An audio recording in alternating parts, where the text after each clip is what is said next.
settled in Rome and acquired two properties, the Magistral Palace and the Magistral Villa that received extraterritorial status. Today, the order maintains diplomatic relations with 112 countries, issues its own diplomatic passports, currency stamps, and vehicle registration plates, and has been granted observer status in the United Nations. All these examples of state re-establishment illustrate the principle of continuity of states, as per international law, that a state's legal personality persists over time. A nation continues to exist even after a complete loss of territory.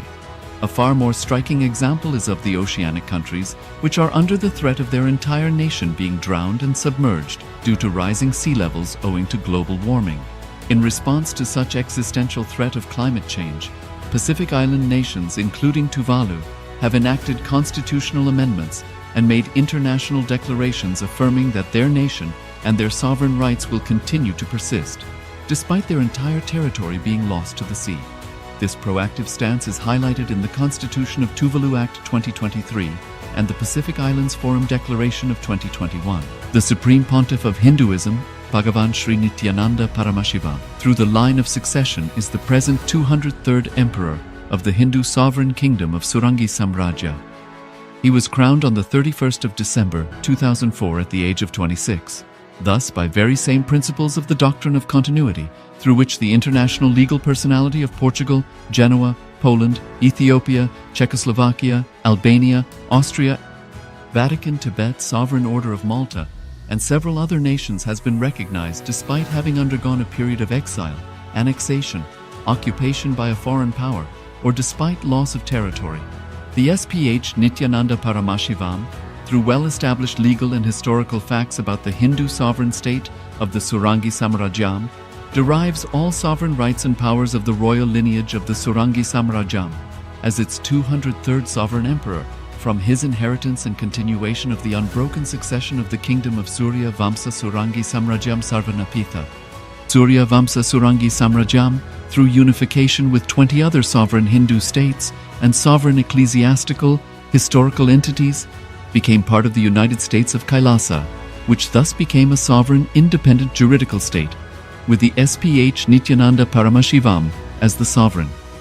Just as how the oceanic nations like Tuvalu have safeguarded their sovereignty from the existential threat of total submersion by amending their constitution and asserting that their sovereignty will persist regardless of the loss of their territory, Kailasa, which is a sovereign continuation of 21 sovereign Hindu states and sovereign ecclesiastical historical entities, is also reviving and continuing the Kumari Kandam Hindu nations that got submerged. As per the doctrine of continuity, these facts imply that the Kailasa's statehood is recognized by international law and manifests as a natural outcome of well-established historical legal facts. Share your time, talent, and treasure. Become part of Kailasa. Sign up as an eCitizen https://kailasa.ecitizen.info.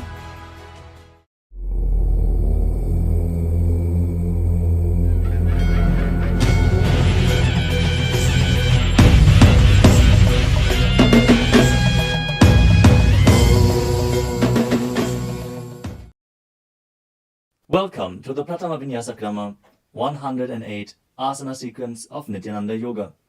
Before we start the yoga session, we request all the male bodies to please remove your upper cloth, for yoga is a ritual, and male bodies remove the upper cloth for any Hindu ritual. All the female bodies, please tie up your hair, and we request all the participants to please wear a black dress, apply vibhuti on your forehead. If you are a male body, apply it on the 16 places over your body. Apply kumkum and any aushadha from the Supreme Pontiff of Hinduism you have available. Wear your Rudraksha mala, the Abharanam, to intensify the energy which you can hold throughout the yoga practice. Also, make sure to keep a Shri Yantra, which is a sacred mandala, in your room where you practice the yoga. If you don't have a Shri Yantra available, don't worry, we are projecting it in the background of our acharyas. Now settle down on your yoga mat and get ready for the ritual of yoga. Sit straight with your head, neck and spine in a straight line. Join your hands in Namaskara Mudra in front of your heart center. Close your eyes. Visualize Swamiji in your inner space as we chant the Sadguru Vandanam. नित्यानन्दं परमसुखदं केवलं ज्ञानमूर्तिं द्वन्द्वातीतं गगनसदृशं तत्त्वमस्यादिलक्ष्यम् एकं नित्यं विमलमचलं सर्वधी साक्षिभूतं भावातीतं त्रिगुणरहितं सद्गुरुं तं Namami. Next, we are going to chant the Shiva Mula mantra. Om Ham Haum Shivaya Namaha 11 times. Please follow along internally. Om Ham Haum Shivaya Namaha. Om Ham Haum Shivaya Namaha. Om Ham Haum Shivaya Namaha. Om Ham Haum Shivaya Namaha. Om Ham Haum Shivaya Namaha. Om Ham Haum Shivaya Namaha. Om Ham Haum Shivaya Namaha. Om Ham Haum Shivaya Namaha. Om Ham Haum Shivaya Namaha. Om Ham Haum Shivaya Namaha. Om Ham Haum Shivaya Namaha.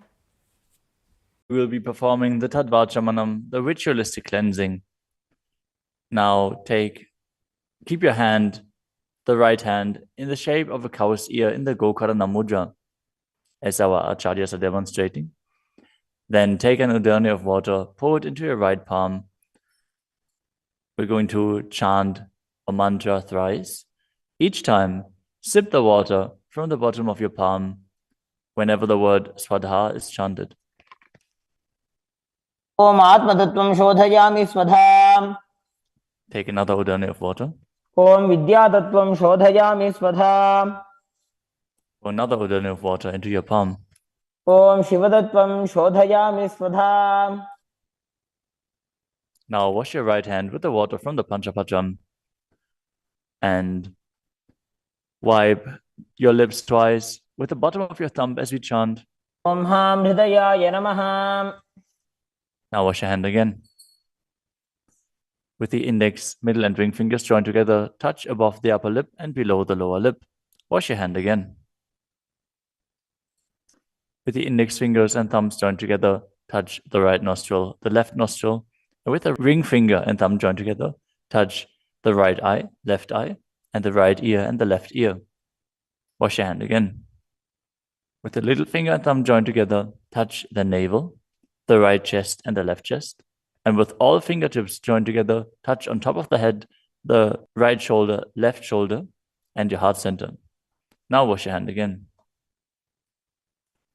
As you clasp the right hand over top of the left, place both hands on the right thigh. Set the Sankalpa, the conscious resolution, what it is that you want to manifest today in today's Nithyananda Yoga session as we chant the Sankalpa mantra.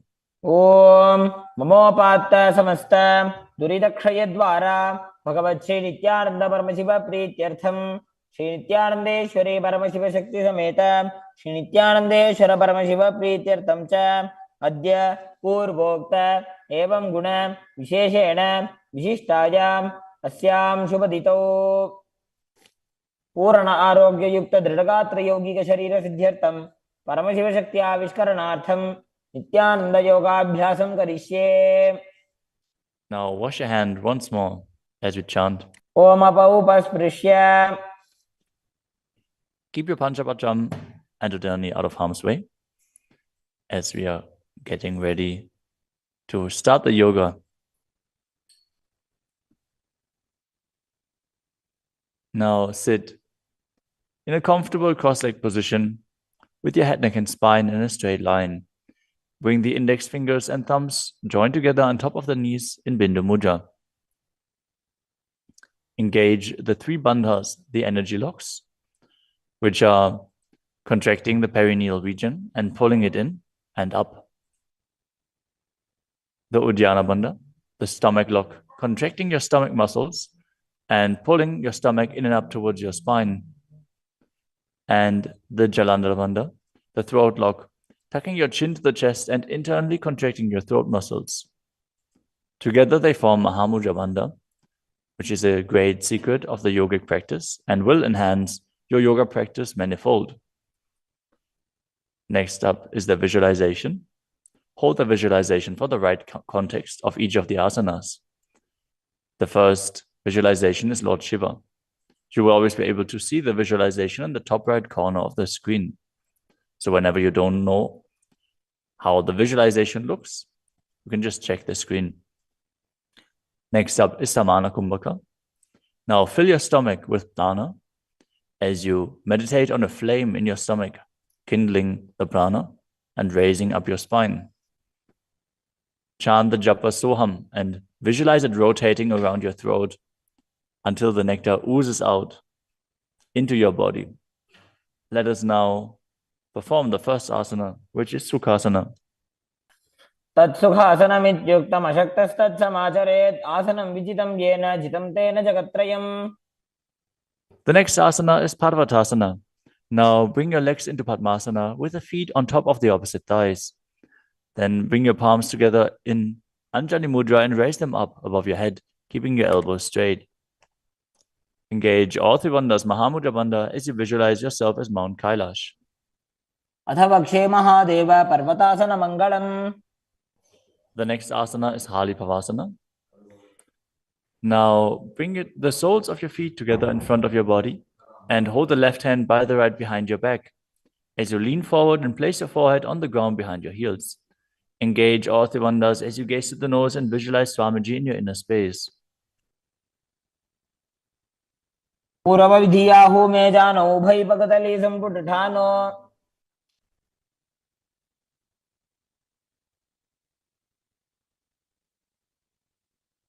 The next asana is Nagi Pavasana. Now keep the soles of your feet together and stretch your hands out in front of the feet, cupping your palms, placing them down on the ground as you place your forehead on the ground behind your heels. Engage all three bandhas and gaze to the tip of your nose, visualizing yourself as a snake. पूर्वविधिपर्यागाने नीचौ वेकहुनि फनास्यो लगाई.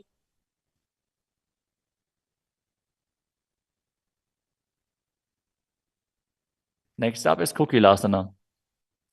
Now hold the big toes with the index and middle fingers in Prana Mudra. Then raise the legs up straight and then cross them into Padmasana, leaning forward and down onto your elbows. Engage all three bandhas as you visualize yourself as a bird. यदासनं वक्ष्ये yen Sidho भवेन्नरः. The next asana is Neti Asana. Now place one ankle on top of the opposite knee as you hold onto the opposite elbows.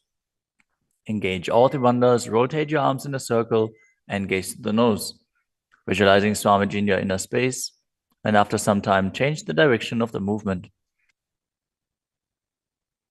घोड़ा बामा पादगी आशमाहिली सोये दक्षचरण को वार लोता परिकुल्फ समोय.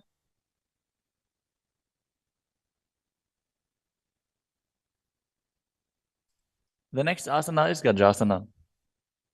Now press your hands onto the ground, lifting your hips up high. Lower your head, then your chest, scooping the body forward and down again and again as you visualize yourself as an elephant. And perform Uddiyana Bandha, the stomach lock, and Mula Bandha, the root lock, as you do so. युग्जं पादाग्रे भूमौ कृत्वा लम्बी भूया मस्तकाग्रे निधाय.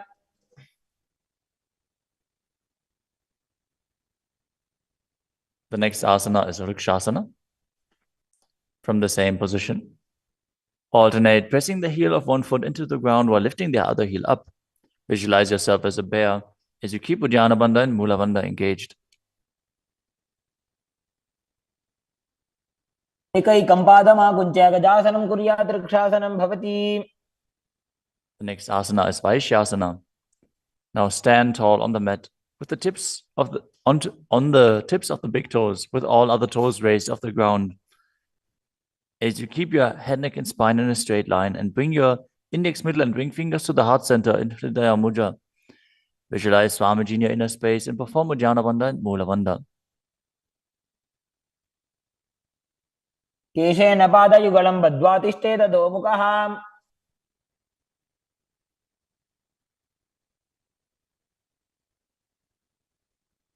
Next up is the Urdhva Janukarana. Stand with your heels touching, toes facing outwards at a 45-degree angle and the knees bent in Adimandi. Now, bring both hands to the chest with the elbows parallel to the ground. Then lift one knee up towards the center of your body, followed along with the respective hand as you make circular motions on both sides again and again.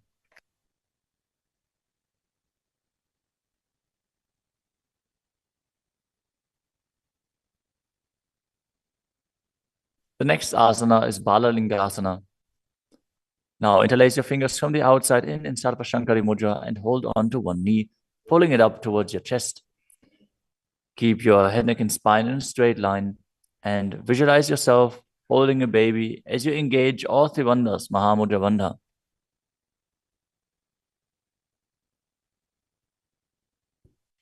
एकं जानूरसि आलिङ्ग्य स्थातव्यं बाललिङ्गनं भवति.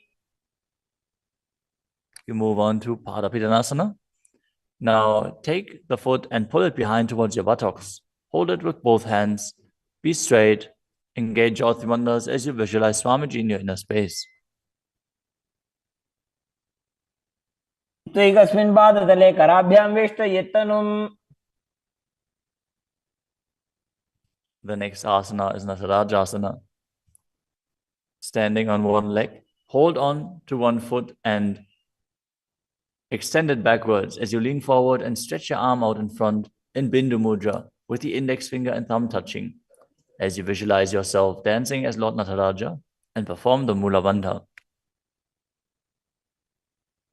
उत्तानपादं क्रौञ्चं च मरीचिं वीरभद्रकम्. Now stand on the other leg and repeat Balalingasana on the other side, pulling the knee up towards your chest and visualize yourself caressing a baby. एकं जानूरसि आलिङ्ग्य स्थातव्यं बाललिङ्गनं भवति. Now repeat Padapidanasana on the other side. Pull the other foot towards your buttocks and visualize Swamiji in your inner space, engaging all three bandhas. स्थित्वैकस्मिन् पादतले कराभ्यां वेष्टयेत्तनुम्. Now repeat Natarajasana on the other side, visualizing yourself as Lord Nataraja. उत्तानपादं क्रौञ्चं च मरीचिं वीरभद्रकम्.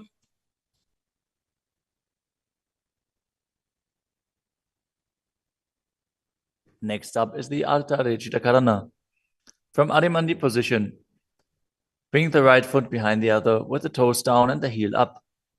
Keep the left hand at the chest and swing the right arm back and forth, gracefully moving the fingers one by one. Now keep the right hand over top of the nose, uncross your ankles and repeat the movement on the other side.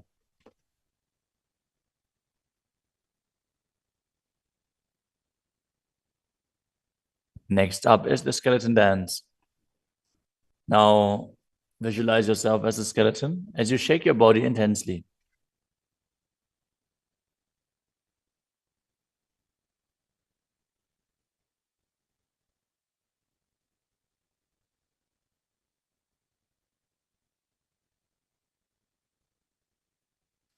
We move on to Katichina Karana. From Adimandi, with the heels together, toes pointing outwards and the knees bent, bring your hands above your head with the arms crossed, palms facing backwards. Now open your hips to one side and open the arms along above your head. Return to the center and repeat the movement on both sides again and again.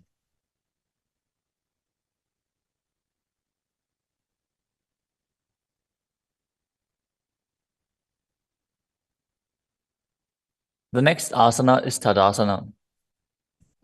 Now stand tall on the tips of the big toes as you raise your hands up above your head, beside your ears. Engage all three bandhas. Visualize yourself as a palm tree as you internally chant the new japa Shivoham. महामुद्राबद्ध कोनो ताड़ासन विभेदकान्. Next up is Uttanasana. From a standing position, lean forward and down, bringing your hands flat to the ground. Take precaution in the case that you are a pregnant woman. For pregnant women, shouldn't perform any of the forward bends. Now engage your Ati bandhas and bring your forehead towards the knees as you visualize Swamiji in your inner space.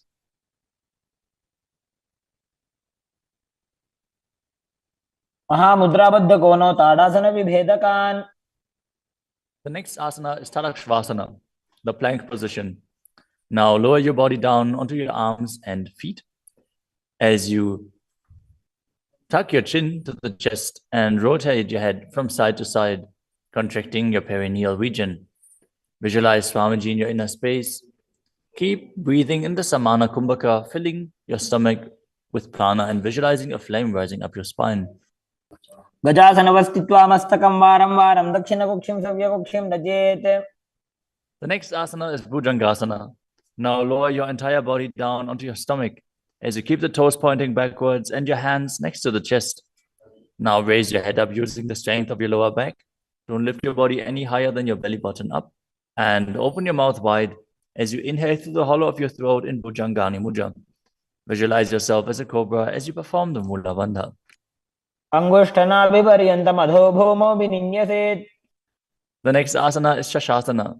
Now push your body up back into the plank position and alternate bringing one knee in towards your chest back and forth as you visualize Swamiji in your inner space and calmly breathe through your nose in Sahajra Kumbhaka. जासन संस्थितो जानुद्वयमाकुञ्च्य वारं वारं कर्तव्यं शशासनं भवति. The next asana is Rathasana. From a tall plank position, place one foot in between the two hands as you simultaneously jump one foot back and bring the other one in between the hands. Alternate again and again as you visualize yourself as a chariot. गजासन संस्थितो एकैकं पादं पुरोमार्गेण भ्रामयित्वा कर्तव्यं रथासनं भवति. The next asana is Viravadrasana. Now keep one foot flat on the ground with the toes pointing forwards and the knee bent at a 90-degree angle.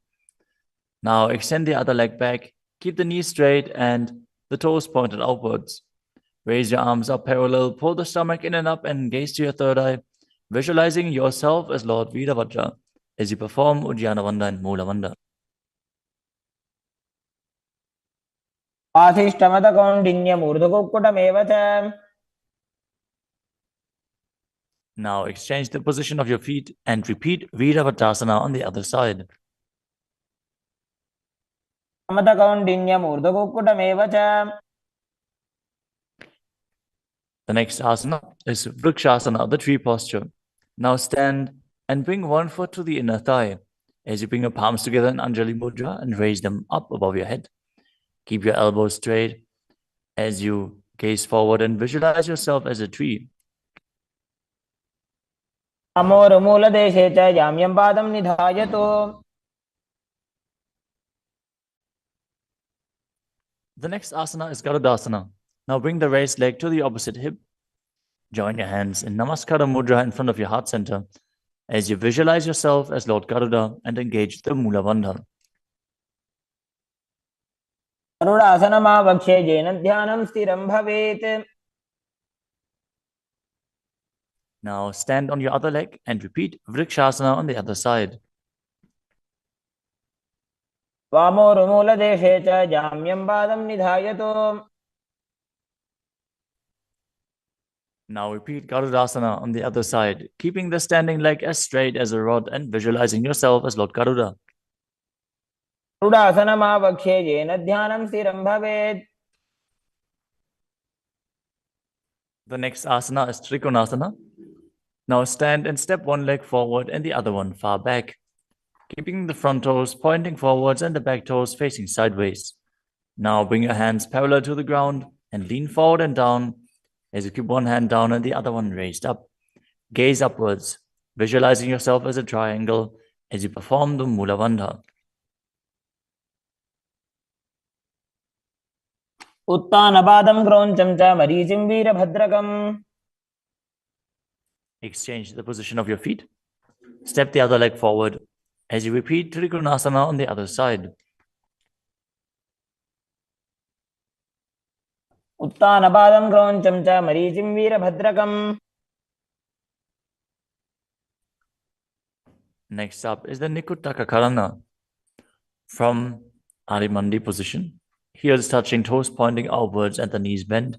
Raise one heel off the ground and bring your hands in front of the heart center with the palms facing each other.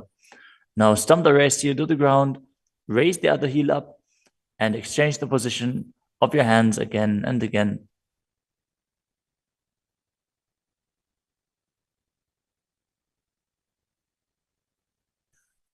The next asana is Angushtasana. Now lower your body down onto the tips of your toes, placing the perineum on the back of your heels. Raise your knees off the ground and keep them together as you join your palms in front of your heart center in Namaskara Mudra. Visualize Swamiji in your inner space as you breathe in Brahmari Kumbhaka, buzzing like a bee on the inhalation and exhalation as you perform the Mula Bandha and internally chant the new japa Sadashivoham. Abandhasanamityāhuः गोरक्षासनमेव च. The next asana is Saurasana. From the tips of the toes, extend one leg straight out with the heel down and the toes up. Keep your fingers down on the ground by the sides with the palms facing forward in Vara Mudra. Visualize Swamiji in your inner space as you perform the Mula Bandha. प्रसार्य एकं पादतलं संस्थाप्य त्वेकपादकम्. The next asana is Vidunanasana. Now, from Saurasana, lean forward and hold on to the big toe in Prana Mudra. As you hold the back heel with the other hand, balance. Visualize Swamiji in your inner space and perform the Mula Bandha. गुल्फस्थितो पादमेकं प्रसार्य तत्पादाग्रं संस्पृश्य तत्करेण. Now exchange the position of your feet. Stretch the other leg forward as you repeat Saurasana on the other side. प्रसार्य एकं पादतलं संस्थाप्य त्वेकपादकम्. Now again, lean forward and down, holding on to the front foot and the back heel. Repeating Vidunanasana on the other side. स्थितो पादमेकं प्रसार्य तत्पादाग्रं संस्पृश्य तत्करेण. The next asana is Brahmajarankushasana. As you keep the toes on the ground and the perineum placed on top of the heels, which I raise off the ground, keep a gap between your legs and place the back of your hands on top of the respective knees. Contract the perineal region and tuck your chin to the chest as you gaze in between the two hands in Shambhavi Mudra, with eyes opened wide, unblinking, actually gazing within. As you visualize Swamiji within and perform the Jalandhara Bandha and Mula Bandha. द्वौ भणापाणि होय वैसे एड़ी mail रघुदानि वैसे. The next asana is Kapilasana. Now drop your knees to the ground with the toes tucked behind, sitting your perineum on the heels. As you keep your hands on top of the respective thighs and pull your stomach in and up, contract the perineal region, gaze to the tip of the nose and visualize yourself as sage Kapila Muni. उभय पगदली समटारावे तिनकी Mahuli core मिलावे.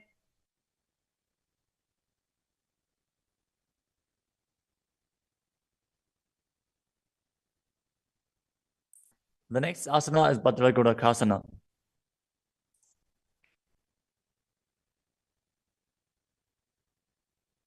Maintain the same position as you shift your gaze up to the third eye. Visualize Swamiji in your inner space as you buzz like a bee in Brahmari Kumbhaka.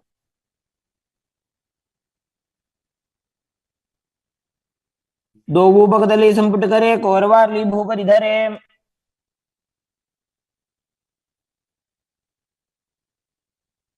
The next asana is Suryasana. Now sit with your toes tucked, perineum placed on top of the raised heels. As you bring your thumbs and little fingers together in Padma Mudra, opening up the palms resembling a lotus flower.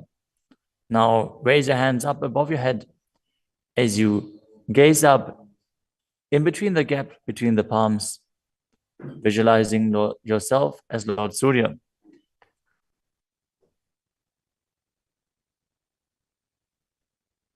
AD दो गुदातरी आने फना पानी बैठक अब निठाने. The next asana is Mandukasana. Now sit with the toes flat, perineum on the heels. As you keep your hands on top of the knees, lift the tongue up against the roof of your mouth. As you catch the nectar of immortality dripping from the Sahasrara chakra with your frog tongue, as you visualize yourself as a frog in Manduki Mudra. Gaze to your third eye, breathe calmly through your nose in Sahaja Kumbhaka as you perform the Mula Bandha. तलो पृष्ठदेशे अंगुष्ठे द्वे च संस्पृशेत्.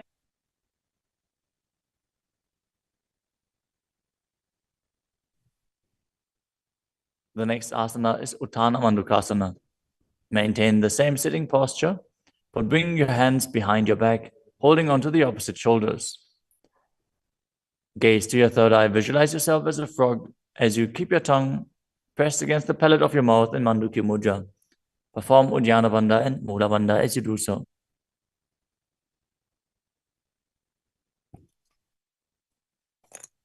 मंडूकासन मध्यस्थं कुर्पराभ्यां धृतं शिरः. The next asana is Simhasana. Now cross your ankles and sit on your feet. As you keep the knees wide, fingers spread on top of the knees, open your mouth wide, stick out your tongue and exhale forcefully. As you gaze at the tip of your nose and visualize yourself as a lion.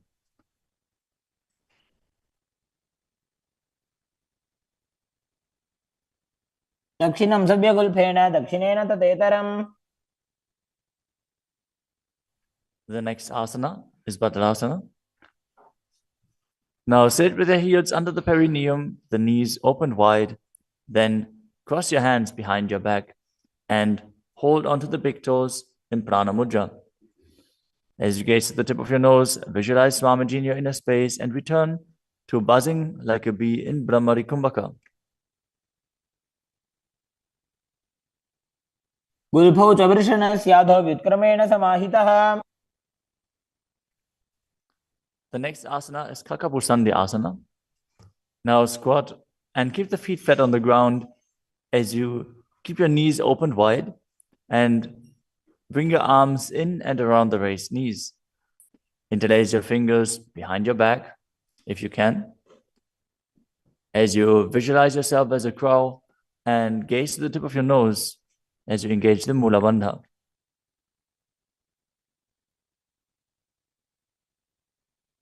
उत्तमे वेशक उपदठाने दो वोहा तपगमी च आने.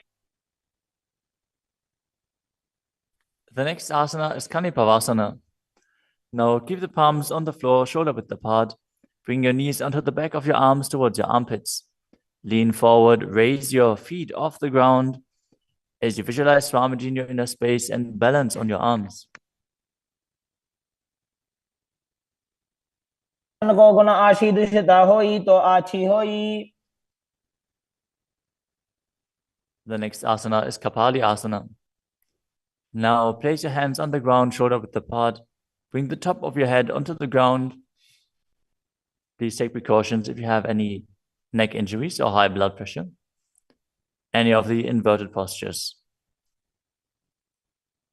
Now bring your knees onto the elbows, your hips over the shoulders, and straighten your legs up as you gaze to the nose and visualize Swamiji in your inner space. Isha धरती टेकी पग दो वो मिलीवा ऊंचा करे.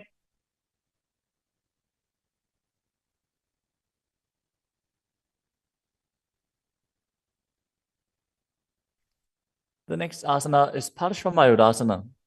Now squat on the toes with the legs together, twist your body and place both hands to the side as you align your elbows with the knee and hip and lean onto your arms, balance, extending your legs to the side. Gaze to your third eye as you visualize yourself as a peacock and exhale fully in Rechaka Kumbhaka as you hold your breath in the exhaled state. Perform the Mula Bandha as you do so. मयूरं दंडवत् कुर्यान् मायूरं दंडनामकम्. Now twist your body in the other direction and repeat Parshvamayurasana on the other side. मयूरं दंडवत् कुर्यान् मायूरं दंडनामकम्. The next asana is Bhairaganathasana. Now place both hands on the ground, shoulder width apart. Stretch your legs back straight into Tadakshvasana, the plank position. As you step one foot outside the respective shoulder and bring it in between the two hands. Gaze to your third eye. Visualize yourself as Lord Kala Vaidava. As you breathe in your Richaka Kumbhaka and perform the Mula Bandha. आसन की गुण पीती जागी. Now, step the front foot back and step the other foot outside the shoulder in between the hands. Gaze to your third eye in Shambhavi Mudra with the eyes open wide, unblinking, as you visualize yourself as Lord Kala Bhairava.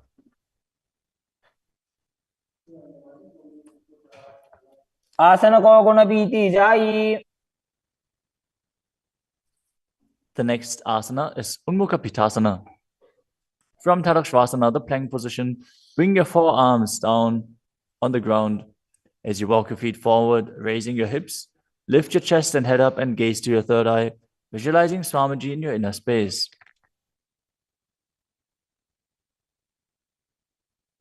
भून्यस्थो जानुनि हस्तौ चतुष्पदम वाङ्मुखम्.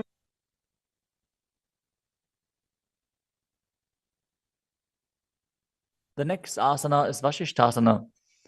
From Tadakshvasana, rotate your body onto one hand and raise the opposite hand up. Keep the balancing hand directly beneath your shoulder as you raise your hips and gaze up towards the sky, visualizing yourself as Sage Vashishta as you perform the Mula Bandha. ऊर्ध्वकुक्कुटवासिष्ठ मरीचिहलमत्स्यकम्. Now twist your body in the other direction. Balance on the other hand as you repeat Vashishthasana.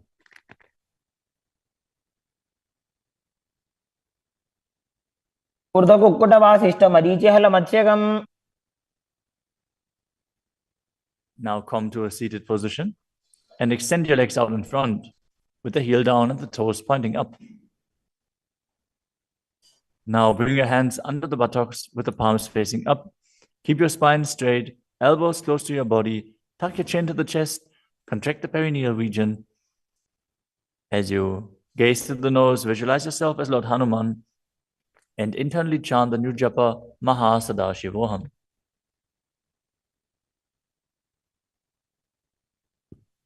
दो Booker की उभय हथेली कोरवार ली मैले भेली.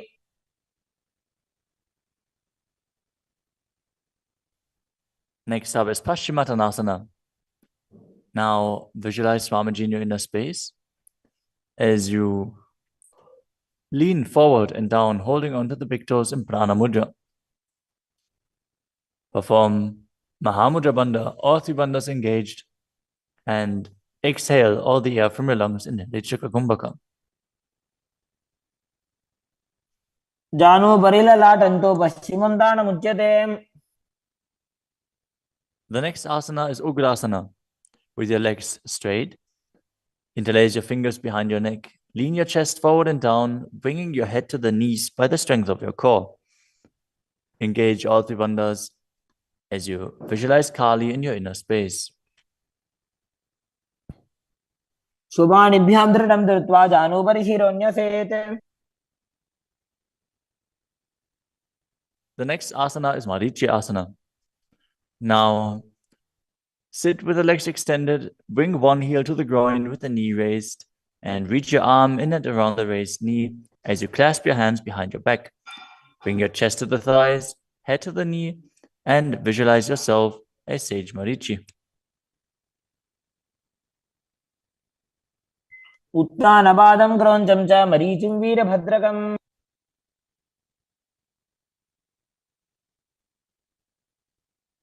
Now drop the knee down to the ground and lean forward, holding onto the front foot with both hands. As you exhale all the air from your lungs, gaze to the nose, visualize Swamiji, and perform Mahamudra Bandha in Mahamudrasana. मुद्रां प्रवक्ष्यामि तन्त्रेऽस्मिन् मम वल्लभे. Now extend the other leg out. Bring the other heel towards the perineum with the knee raised. As you lean forward and interlace your fingers behind your back in Marichi Asana on the other side. उत्तानपादं क्रौञ्चं च मरीचिं वीरभद्रकम्. Now drop the knee down, lean forward, hold onto the foot, engage all three bandhas, repeating Mahamudrasana on the other side. महामुद्रां प्रवक्ष्यामि तन्त्रेऽस्मिन् मम वल्लभे. The next asana is Bhadrasana 2. As you sit and bring the soles of the feet together with your heels close to the perineum, keep your knees wide, hold your feet firmly with both hands, and maintain a straight spine as you gaze to the nose and visualize Swamiji in your inner space. कुल्भौ तु वृषणस्यादः सीवन्त्याः पार्श्वयोः क्षिपेत्.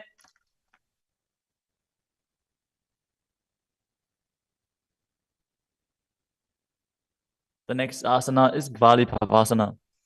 From Bhadrasana, extend your feet away from your body. Keep the toes together, heels apart, knees wide open. As you place your hands on the respective knees, tuck your chin to the chest and gaze to the nose.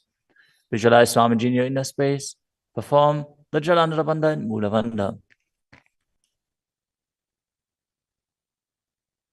पूर्वचरपट चौक कखियो सोई वाही विधियो कीजे सोई. The next asana is Joni Asana.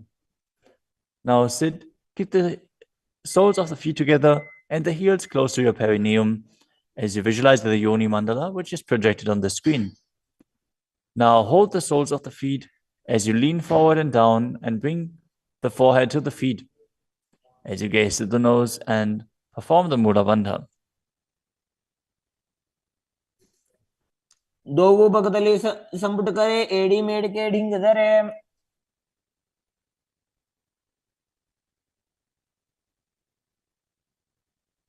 The next asana is Midakipavasana. As you sit and keep the heels together, toes apart and the knees wide, lean forward and down and extend your hands out to the side. Keep the palms facing down on the ground to the sides as you bring your forehead to the ground behind your heels. Gaze to your nose, visualize Swamiji and perform the Mula Bandha. पूर्व विधि परिबगधली संपुट शोल एड़ी मिली राशे. Next up is Siddha Samadhi Asana. Now sit and keep the toes together, heels apart. As you bring your arms below the shins, extend them out to the sides and keep the palms facing up. Bring your forehead to the ground above your feet as you bring your toes near your throat if you can. Gaze to the tip of your nose, visualize Lord Surya in your inner space and perform the Mula Bandha. दोगो बगतली संपुट करे शोले मेड़ आगा में धरे.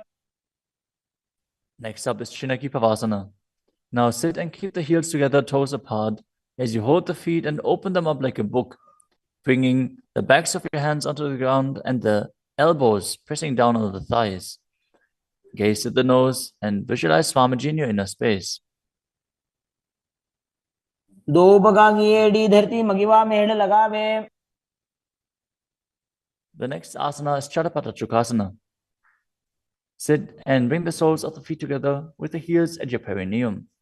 Open the knees and place your hands on top of the knees as you gently press them down. Pull your stomach in and up, gaze to your third eye as you visualize Swamiji in your inner space. दोगो बगतली संपुट धारे आगा ने कर jar पसारे.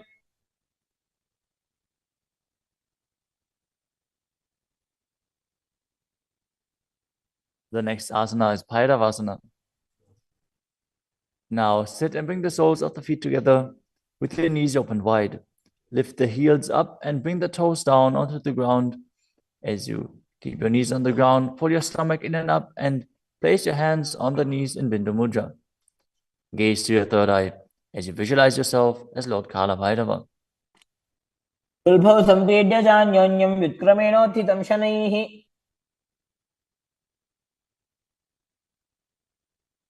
The next asana is Samanasana. Now sit with one heel at the perineum. Lift and hold the other foot, pulling the sole of the foot to your chest. Gaze to your third eye as you perform the Mula Bandha and visualize Swamiji in your inner space. समान आसनमावक्षे सिद्धमन्त्रादि साधनात्.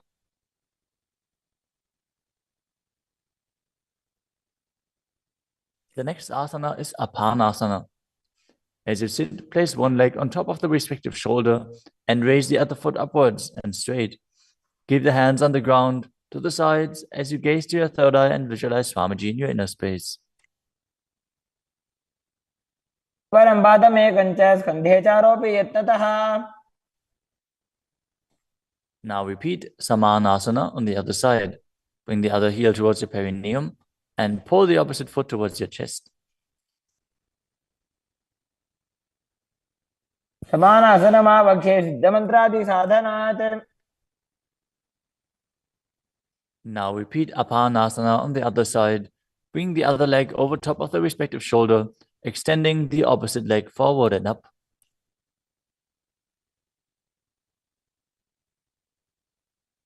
परं पादमेकञ्च स्कन्धे चारोऽपि यत्नतः.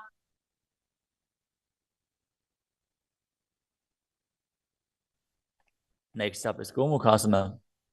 Now sit and cross one leg over the other, aligning the knees at the center of your body with the feet by the opposite hips.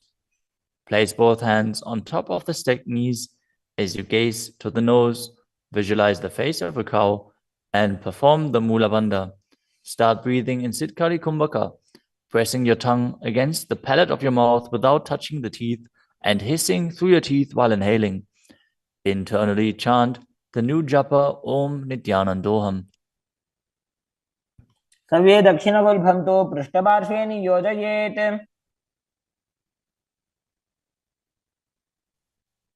The next asana is Anasuyasana. Now maintain the same posture. Hold on to the big toes of the feet in Prana Mudra as you gaze to the tip of your nose and visualize yourself as Rishika Anasuya. Engage Uddiyana Bandha and Mula Bandha. दक्षिण कोडो नीचे उठाने वावोता के ऊपर आने. Maintain the same position. Interlace your fingers behind your back and lean forward and down as you bring your chin over the knees, the nose towards the ground, and visualize yourself as Rishika Anasuya in Anasuyasana too. जीमणा गोदा की संधि उपरिड़ा वागोड़ा की संधि. The next asana is Garudasana too.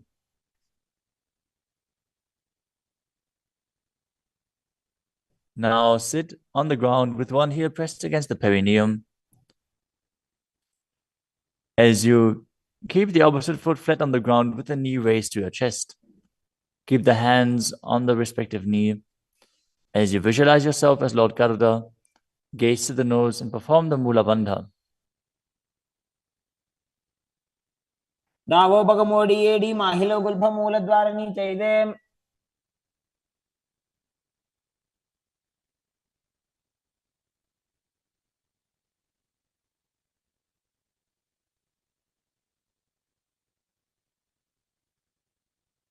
The next asana is Nadadasana. Now, sit and place your perineum on top of one heel as you interlace your fingers behind your neck and twist your elbows outside of the raised knee. Gaze to your third eye and visualize yourself as Nadada as you perform the Mula Bandha. पिष्टि जवाम पगदली केरी भूपरिता हिलगा बेफेरी. Next up is Matsya Pitakasana.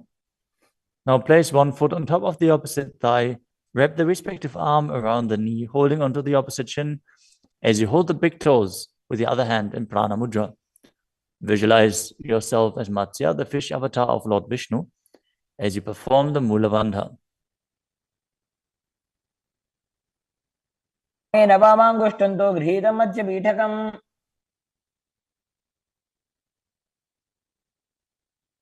Now slide your knees over top with the other knee on top, repeating the Gomukhasana position on the other side. Gaze to the nose and visualize the face of a cow as you keep hissing through your teeth without the tongue touching your teeth in Siddhkari Kumbhaka.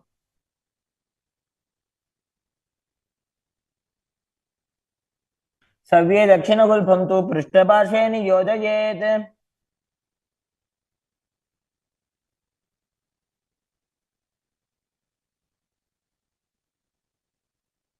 Next up is Anasuyasana on the other side. Hold onto the big toes as you visualize yourself as Rishika Anasuya.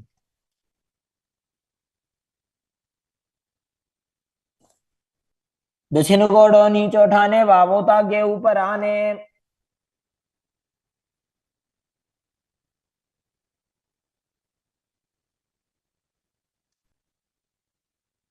Now, from the same position, interlace your fingers behind your back and lean forward and down, chin over the knees, nose towards the ground in Anasuyasana 2.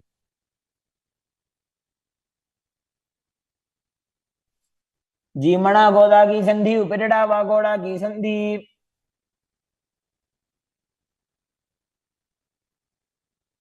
Now repeat Garudasana 2 on the other side, bringing the other heel towards the perineum, knee raised, hands on the knees, as you visualize yourself as Lord Garuda.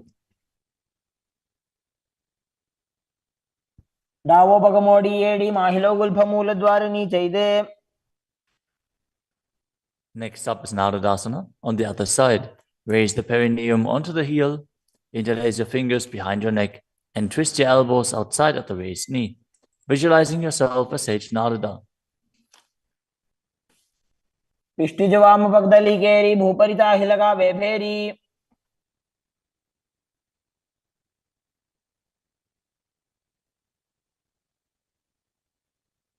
Next up is Matsya Pitakasana on the other side. Now place the other foot on top of the opposite thigh. Hold on to the shin and the big toe of that foot as you visualize Matsya, the fish avatar of Vishnu. वामेन वामांगुष्टन्तो गृहीतं मत्स्य पीठकम्. Next up is Matsindrasana. Now place one foot on top of the opposite thighs as you place the opposite foot on the ground, flat. Twist and bring the elbow outside of the raised knee. Keep your raised arm by the neck. Turn your head back and gaze to your third eye, visualizing Matsyendranath, the great sage and master of Hatha Yoga. उदरं पश्चिमाभासं कृत्वा तिष्ठति यत्नतः.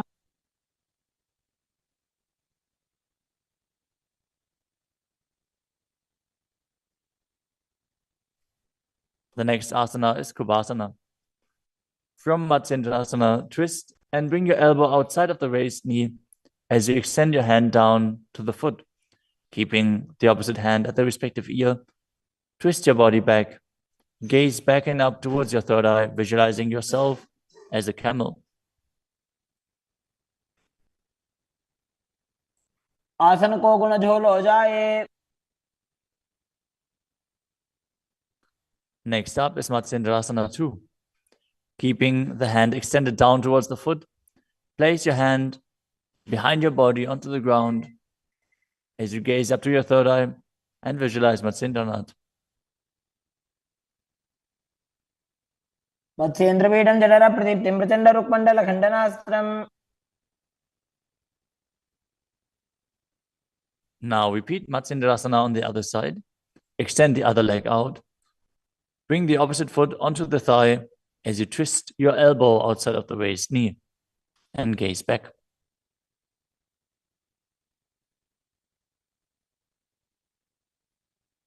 उदरं पश्चिमाभासं कृत्वा तिष्ठति यत्नतः.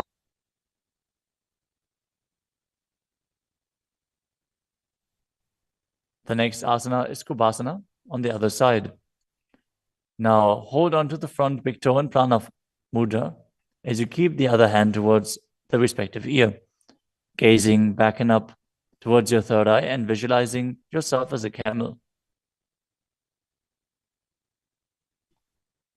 आसन को गुण झोल हो जाए.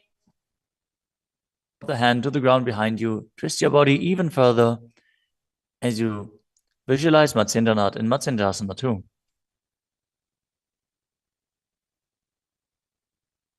मत्स्येन्द्रपीठं जठर प्रदीप्तिं प्रचण्ड रुक्मण्डल खण्डनास्त्रम्. The next asana is Padmasana. Now place your feet on top of the opposite thighs as you keep your palms flat on the respective knees. Engage all three bandhas, Mahamudra Bandha, as you gaze to the tip of your nose. Visualize yourself as Lord Shiva. Breathe in Sitali Kumbhaka, now pressing your tongue against the back of the teeth, hissing while inhaling as you internally chant the new japa Om Nithyananda Mahasadaशिवोहम. आसनं द्विविधं प्रोक्तं पद्मं वज्रासनं तथा. The next asana is Padmasana too. As you sit in Padmasana, cross your hands in front of your body and hold onto the big toes in Prana Mudra. Gaze to the nose, visualize yourself as Goddess Parvati, the consort of Shiva, as you perform the Mula Bandha. चरणौ कृत्वा ऊरू संस्थो प्रयत्नतः. The next asana is Kukutasana. Now sitting in Padmasana, place your hands on the ground between the two thighs as you lift your body up off the ground. Visualize yourself as a rooster as you breathe calmly in Sahajra Kumbhaka and perform the Mula Bandha. पद्मासनं सुसंस्थाप्य नान्भोरौरन्तरे करौ.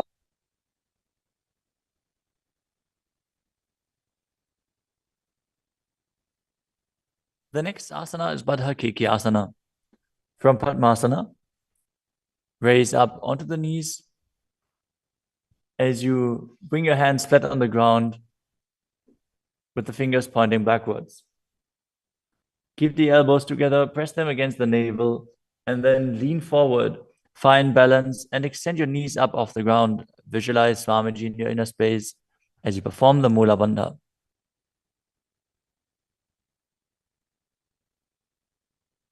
धरामवष्टभ्यकरद्वयेन तत्पूर्वपरि स्थापिता नाभिपार्श्वः.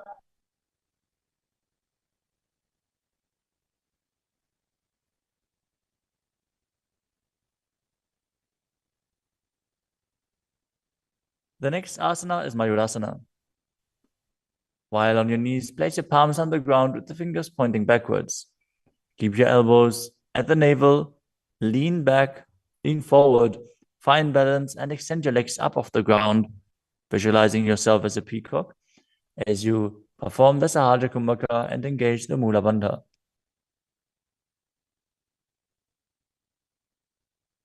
अथ वक्षे Mahadev मयूरासनमुत्तमम्.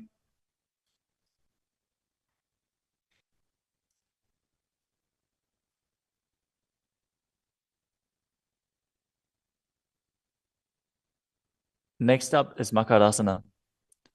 Lay down on your stomach with the feet pointing outwards and the forehead on the mat. Interlace your fingers behind your neck as you visualize yourself as a crocodile and perform the Mula Bandha.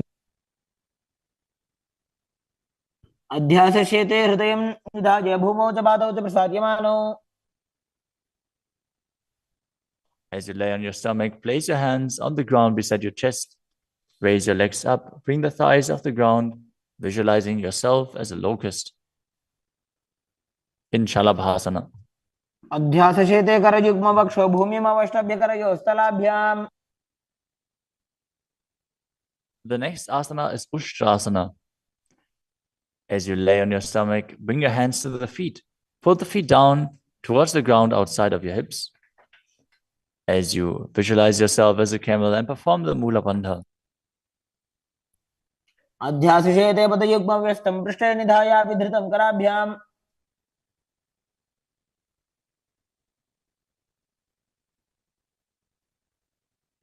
The next asana is Dhanurasana.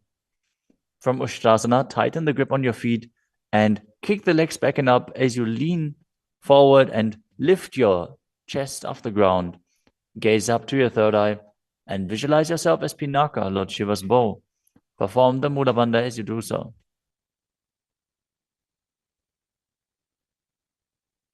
त्रिसार्यपादौ भुजदण्डरूपौ करौ च पृष्ठे धृतपादयुग्मम्. The next asana is Bhagasana. Now come to a kneeling position with your feet flat on the ground, sitting in between the two heels. Place your hands on top of the knees. Visualize Swamiji in your inner space. Breathe calmly through your nose in Sahajra Kumbhaka. As you gaze to your third eye, contract the perineal region in Mula Bandha and internally chant Om Nithyananda Paramashivoham.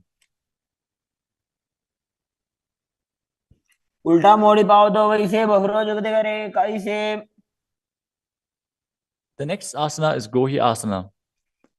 From the kneeling position, place your elbows on the ground, shoulder width apart. As you interlace your fingers, bring your head towards the ground and hold it with your hands. Now raise your hips up. Walk your feet forward until your hips align with your shoulders. And then raise your legs up off the ground and pull the knees close to your chest. Try to touch your chin with the knees as you roll your body up in the inverted posture. Gaze to the nose and visualize Swamiji in your inner space.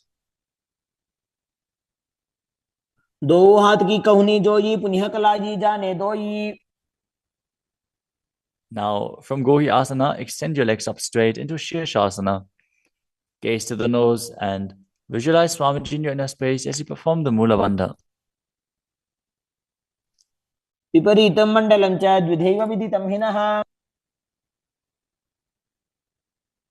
Gently lower your body down and come to a seated posture. Now sit with your hands behind your calves and stretch your legs up.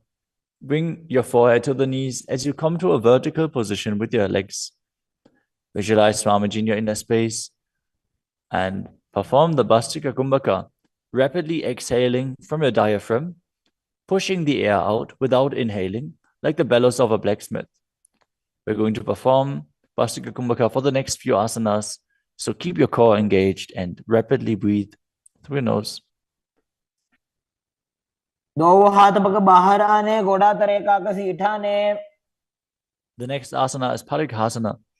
Now sit and extend your legs out and up at a 45-degree angle. Bring your hands behind. Hold the opposite shoulders as you keep the chest upright, legs straight, toes pointed. Gaze to your third eye as you visualize yourself as a mace.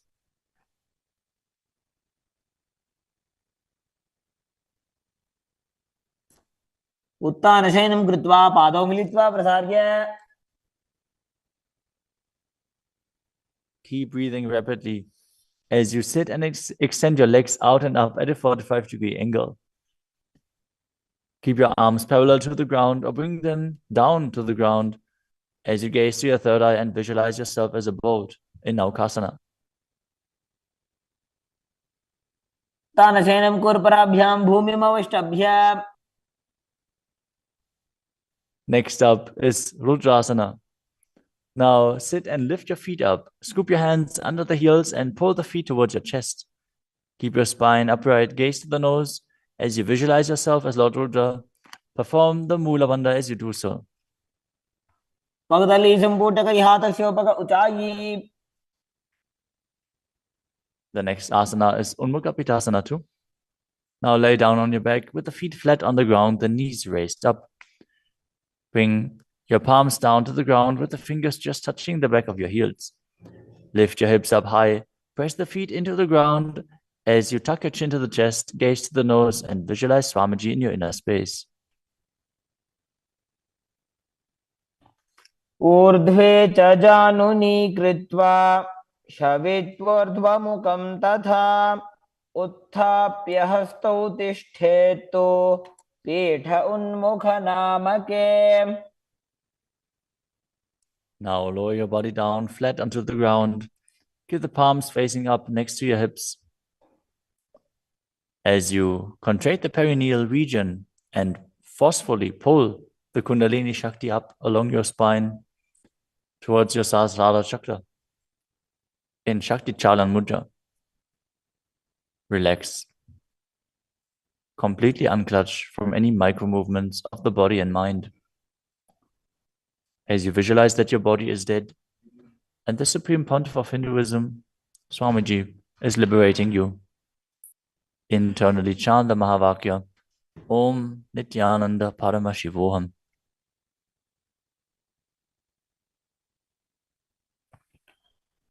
उत्तानं शववद्भूमौ शयनं तोषवासनं शवासनं श्रान्तिहरं चित्तविश्रान्तिकारकम् ॐ नित्यानन्द परमशिवोऽहम् ॐ नित्यानन्द परमशिवोऽहम् ॐ नित्यानन्द परमशिवोऽहम् ॐ नित्यानन्द परमशिवोऽहम् ॐ नित्यानन्द परमशिवोऽहम् ॐ नित्यानन्द परमशिवोऽहम्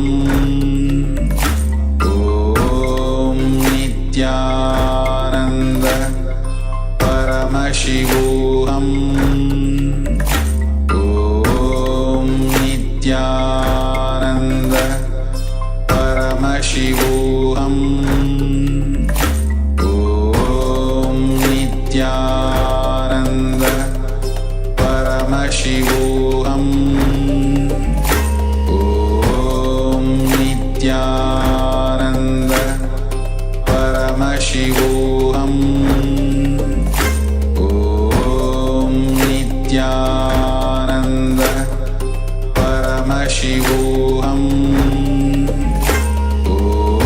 ॐ नित्यानन्द परमशिवोऽहम् ॐ नित्यानन्द परमशिवोऽहम् ॐ नित्यानन्द परमशिवोऽहम् ॐ नित्यानन्द परमशिवोऽहम् ॐ नित्यानन्द परमशिवोऽहम् ॐ नित्यानन्द परमशिवोऽहम् ॐ नित्यानन्द परमशिवोऽहम्. Now slowly return to your physical body. Start to wiggle your fingers and toes, your wrists and your ankles, your elbows and your knees. Pull your knees up towards your chest and rock your body from side to side as you return to a comfortable seated position.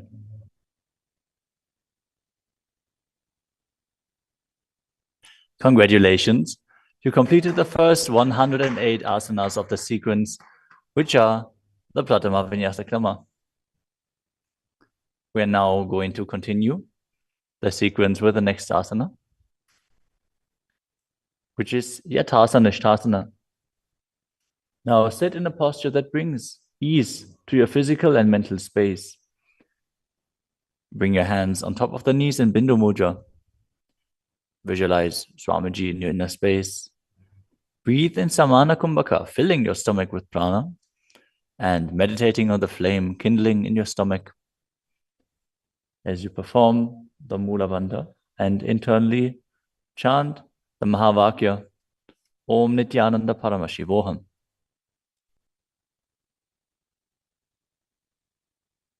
पर्यङ्कं तत्समाख्यातं यथासंस्थं यथा स्थितिः. Next up is Samasana. Now sit in a cross-legged position. Keep your hands on the knees with the thumbs and index fingers touching. Take a long, deep inhalation and hold your breath. After exhaling, breathe deeply in and out, visualizing Swamiji and performing the Mula Bandha. इदानीं गर्भिणीनां योगाभ्यासो यथा लघु. Next up is Muktasana. Now place the left foot against the gentle region and place the right foot over top of the left. Keep your hands facing down on top of the knees. Gaze to your nose. as you visualize yourself as a sage liberated by the Supreme Pontiff of Hinduism in Muktasana. निबीड्यसी विनीं सूक्ष्मां दक्षिणेतर गुल्फतः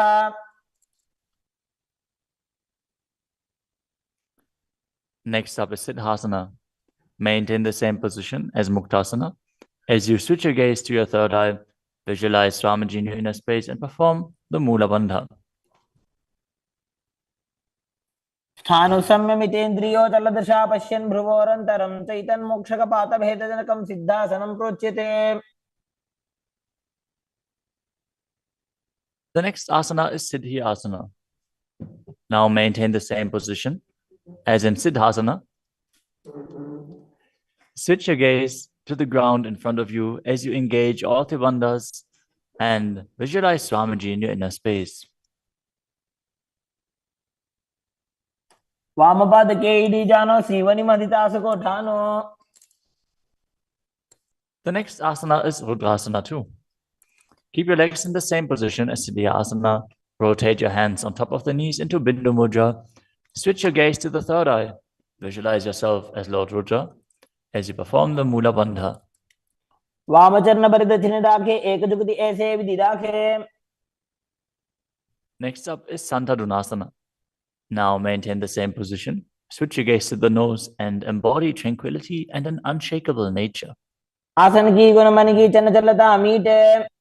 Next up is Siddhasana too. Maintain one heel on top of the other as you bring your hands to the navel, cupping your palms over the other, resembling a lotus flower in Samputa Mudra as you visualize Swamiji in your inner space and perform the Mula Bandha.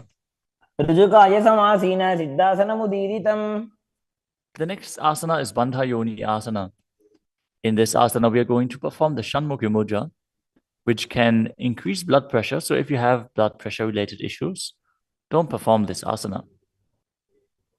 At least pay attention to your body and practice caution.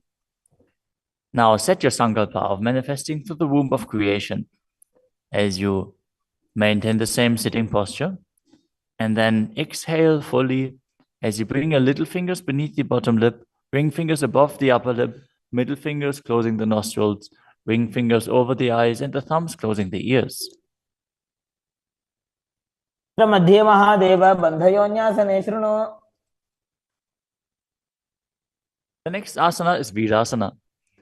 Place one foot on the thigh and the other foot under the opposite thigh. Touch your thumb and index fingers together in Bindu Mudra. Place them on top of the knees as you embody the space and state of bravery. Vida. एकं पादमथैकस्मिन् विन्यस्योरुणि संस्थितः. The next asana is Valmikasana.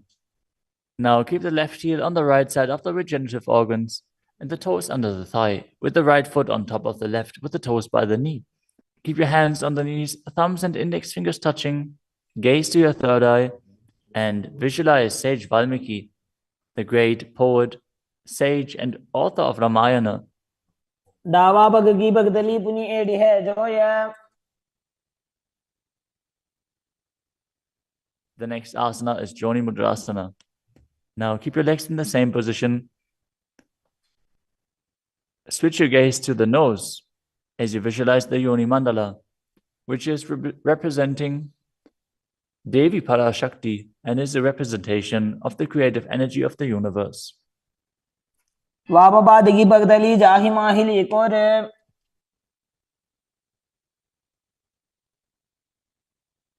Next up is Yoni Asana. Keep your feet and hands in the same position as you switch your gaze to the third eye and keep visualizing the Yoni Mandala, which is projected on the screen. योन्यासनं पर्वतेन योगं योगफलेनिलम्. The next asana is Bhadrasana 3.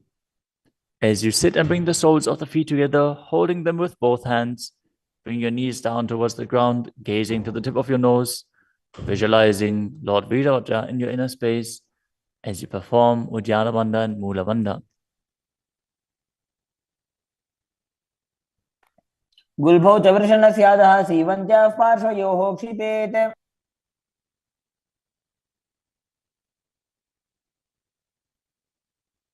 The next asana is Aghorasana.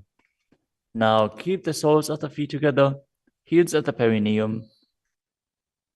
Press your tongue up against the roof of your mouth or even higher, if you can, into the nasal tract in Kechari Mudra. Gaze to your third eye. As you cover your mouth with the right hand, close the left nostril with the index finger. Inhale through the right nostril, close both nostrils, and then hold your breath.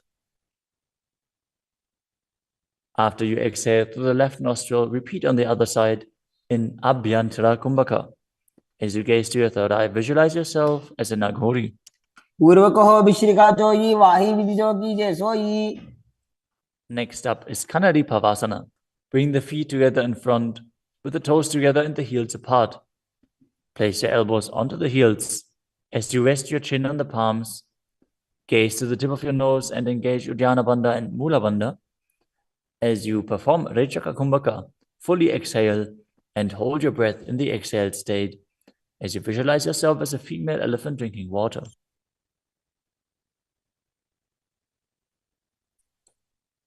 वाली पाव आसन कख्यो है जैसे Yahoo में जाने विधि जैसे.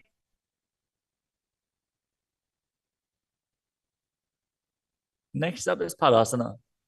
Now sit with the knees raised, arms between the thighs and calves, and interlace your fingers as you lift your feet off the mat. Gaze to the nose and visualize Swamiji in your inner space as you perform the Mula Bandha.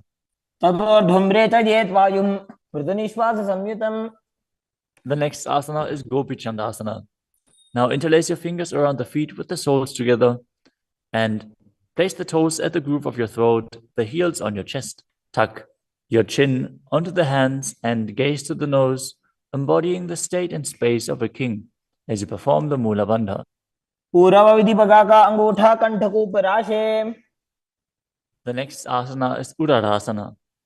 Now sit with the soles of the feet together. Insert your hands underneath the legs as you hold the feet with interlocked fingers. Bring your feet up to the chest. Bring your head down and touch the chin to the soles as you gaze to the tip of the nose and visualize your body free from any defects.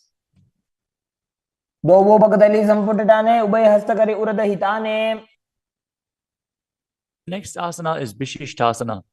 From the same position, raise your feet up even higher. Bring your feet in front of your face with the interlocked fingers in front of your forehead. Visualize yourself excelling in everything as you perform the Mula Bandha. The next asana is Bhujasana. From a seated position, lift both legs over top of the respective shoulders as you bring your arms underneath the legs and up, interlacing your fingers around the back of your neck. Visualize yourself as a cobra as you perform the Mula Bandha. The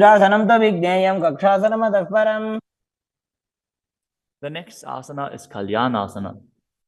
Now maintain a seated posture, raise your legs up and bring your elbows under the knees as you wrap your arms around your back with the palms clasped behind. Gaze to the tip of your nose and visualize yourself as a beautiful, auspicious goddess. The next asana is Sankatasana. With the left knee on the mat, place the left foot flat on the ground and sit down on the left heel. As you bring the right leg over top of the left, heel close to the hip. Visualize yourself as a swan as you perform the Ujjayi Pranayama, making an ocean-like sound with your mouth as you perform the Mula Bandha. The next asana is Dhenukasana. Now slide the heel outside of the hip.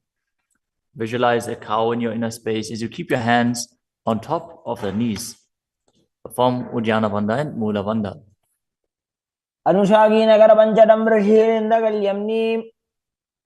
The next asana is Machandrasana. Now place the right foot on the left thigh and the left foot on the right knee. Bring the left hand behind your back and hold onto the right thigh. As you place the right hand on the left thigh, twist your body and gaze to your third eye, visualizing Swamiji in your inner space and performing the Mula Bandha.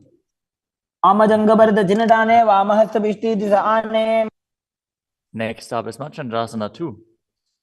From Machandrasana, untwist and hold onto the respective big toes in Prana Mudra. As you lean your forehead down so it touches the ground, as you place your chest down on the heels, visualize Swamiji in your inner space and perform the Mula Bandha. प्रथमजी मनो चरण जुजोई वामजंग परिराखे सोई. Now interlace your fingers and place them on the top knee. Engage all three bandhas, Mahamudra Bandha. As you visualize Swamiji, your Guru, in your inner space in Guru Asana. ऊर्मूले इतरपादस्य निष्ठिका प्रदेशगुल्भं संस्थाप्य. Now again, sit down on the heel, this time on the right foot. As you keep the top of the foot on the ground and interlace your fingers on top of the other knees, visualizing yourself as a swan. वामपादं चितेर्मूलं संन्यस्य धरणीतले. Now slide the heel outside the hip. Place both hands on top of the up knee as you visualize a cow in your inner space and Dhenukasana on the other side. अनुशागी Nagar पंचडं वृषीलिन्दगल्यम्नि. Next up is Machandrasana on the other side.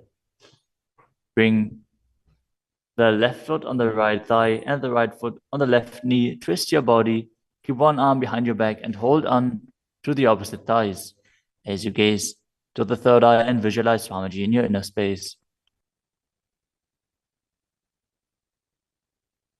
दक्षिणटाने वामहस्तविष्टिदिशाने. Next up is Machandrasana too. Now hold on to the feet as you lean forward and down, bringing your chest towards the heels and your forehead onto the ground. Visualize Swamiji in your inner space.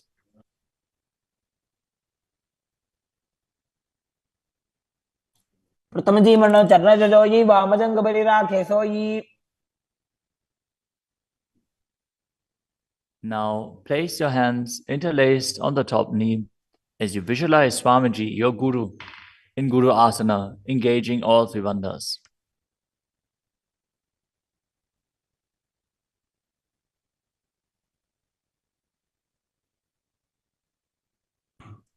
प्रथमजी मनो चरण जुजोई वामजंग परिराखे सोई.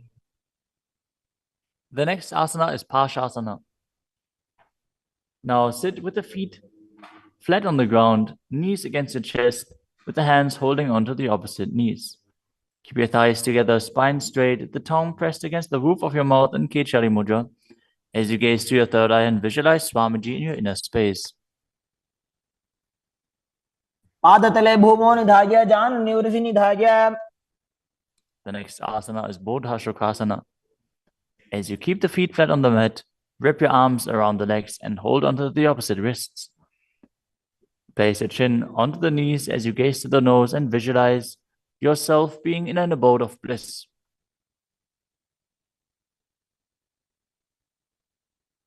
तोबू भगतली भूपरिधरे कोरमा हिरी ऐसे करे. The next asana is Kudakatasana. Maintain the same position, but place your arms under the knees and hold onto the opposite elbows. Gaze to your nose. Keep your tongue pressed up in Kechari Mudra, visualizing Swamiji in your inner space. दोवो हाथ पग बाहर लावे गोडा नीचे ले टहरावे. Maintaining the same hold beneath the knees, bring the right foot over top of the left so the heels cross with the toes pointing up. Gaze to your nose and visualize the great sage and Maharishi Sumati in Sumati Asana. मूलद्वारि धरती परिठाने डावा पग परिदच पद आने.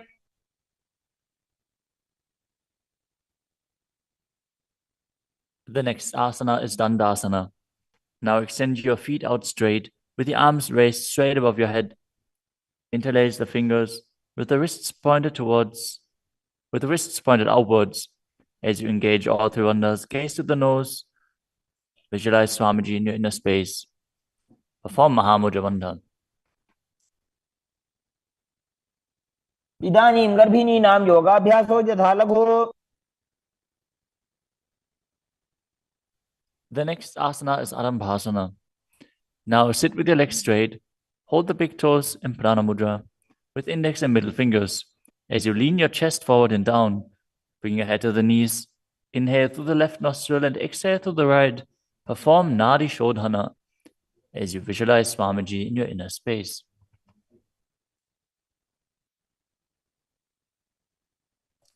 दोवु पग मिलिवा पसारी पगा का अंगूठा पकड़ी लीला टकोड़ा लगावे.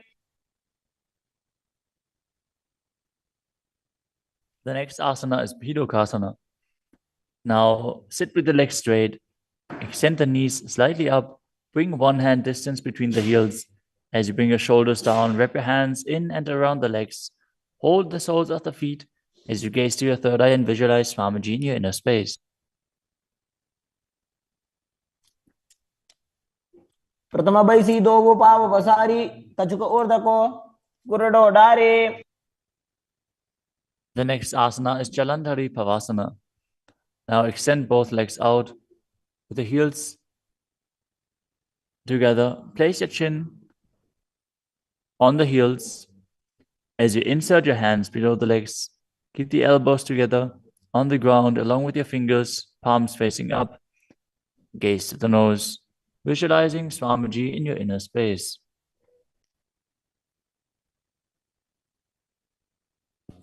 दोवु एड़ी मेली कह दीजिए हाथ पसारी.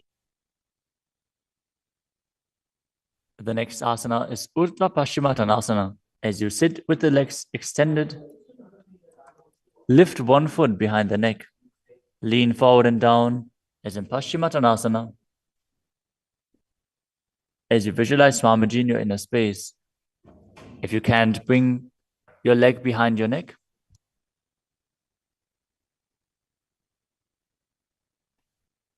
Focus on the prana flowing up from the Muladhara to the Brahmarandha, through the 9 various points within the body, which are the soles of the feet, the regenerative organs, the navel, the heart, the throat, the uvula, the middle of the eyebrows, the forehead, and the Brahmarandha, the crown of the head.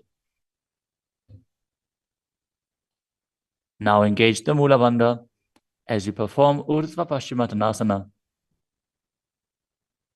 पश्चिमतानवत् संस्थितिं कृत्वा एकं पादं ग्रीवायां धृत्वा तिष्ठेत्. The next asana is Anantasana. Now lie on your back, lift the right leg behind the neck. The left hand holds the foot from the top. As you straighten your body, concentrate on the prana moving from Muladhara to Brahmarandha.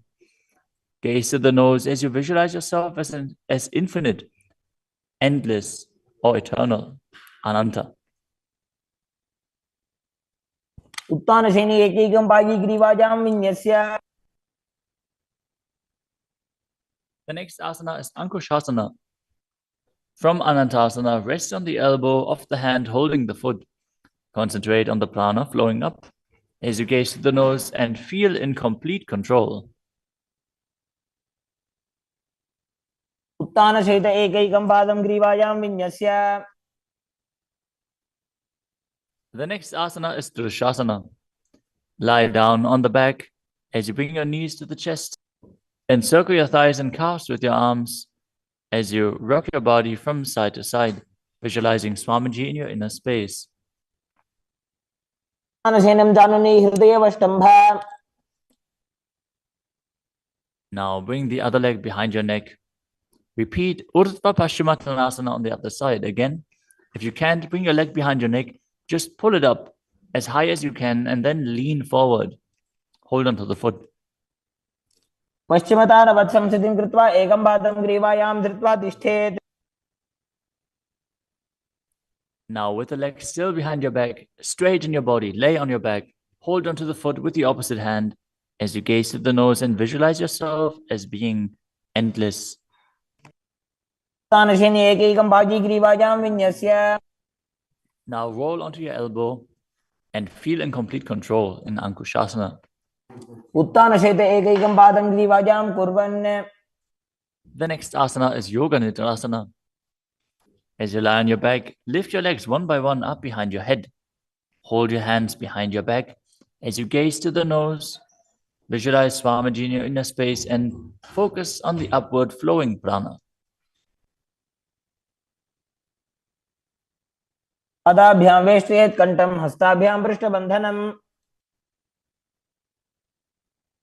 The next asana is Atmadhammasana.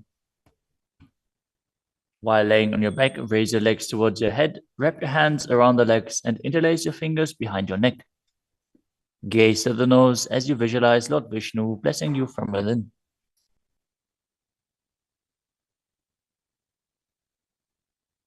आत्मा राम आसन प्रथम सुधो सोवे. The next asana is Kochikasana. As you lay on your back, bring your knees to the chest with the soles facing up and extend your arms out sideways. Gaze to your third eye as you visualize Swamiji in your inner space.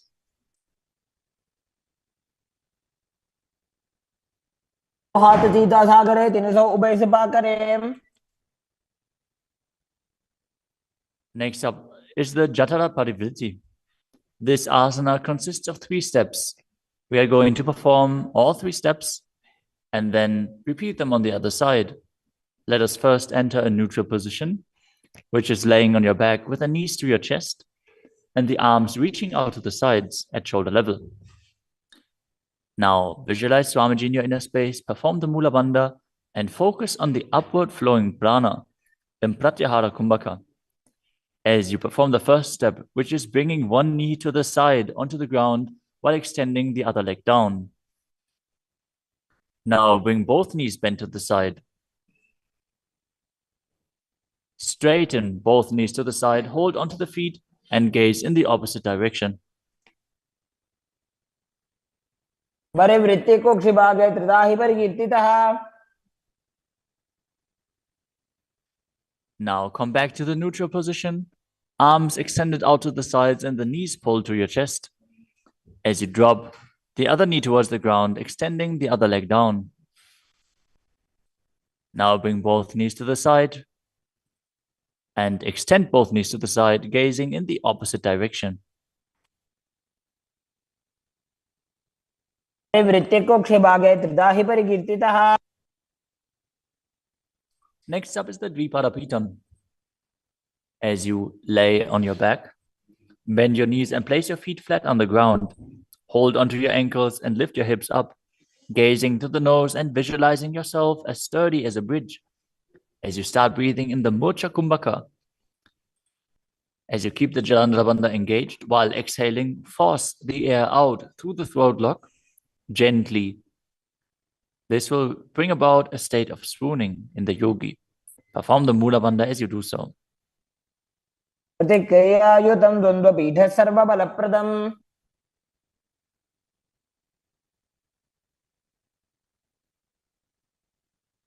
Next up is Palyankasana. Laying on your back with the feet flat on the mat, bring your arms over your head and place your hands flat on the mat as well, with the fingers pointing towards your feet. Lift your entire body up off the ground as you visualize yourself as sturdy as stone furniture. Breathe through your nose in Sahaja Kumbhaka as you perform the Mula Bandha. उत्तानशयनं हस्ततलाभ्यां भूमिमवष्टभ्य. The next asana is Shvatanasana. Lay on your back with the knees to your chest. With the hands on the respective shoulders, move your hips in a circular motion and visualize that you're a dog playfully laying on its back. Perform the Mula Bandha as you do so. छवत् शरीरं संस्थाप्य जानुनी सम्मील्य नाभवानीय. Next up is the Viparita Karani.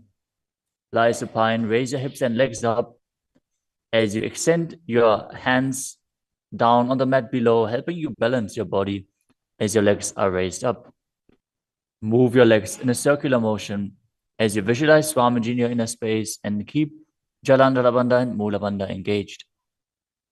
भूतले सशिरो दत्त्वा खेनये चरणद्वयम्. Next up is the Viparita Karani too. Now stop the movement of your legs. Keep them pointing up straight as you visualize Swamiji in your inner space. Karni विपरीताख्या सर्वाधिव्याधिनाशिनी. Next up is Langalasana. As you lay on your back, lift your hips and take your feet over the head with the toes on the floor.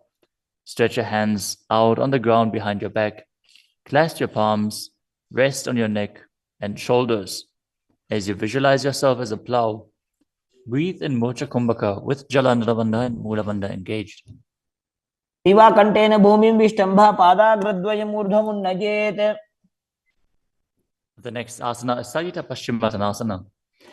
As you lie on your back in the same position, bring your hands to the feet. Pull your thighs to the chest and hold on to the toes as you keep your arms and legs straight.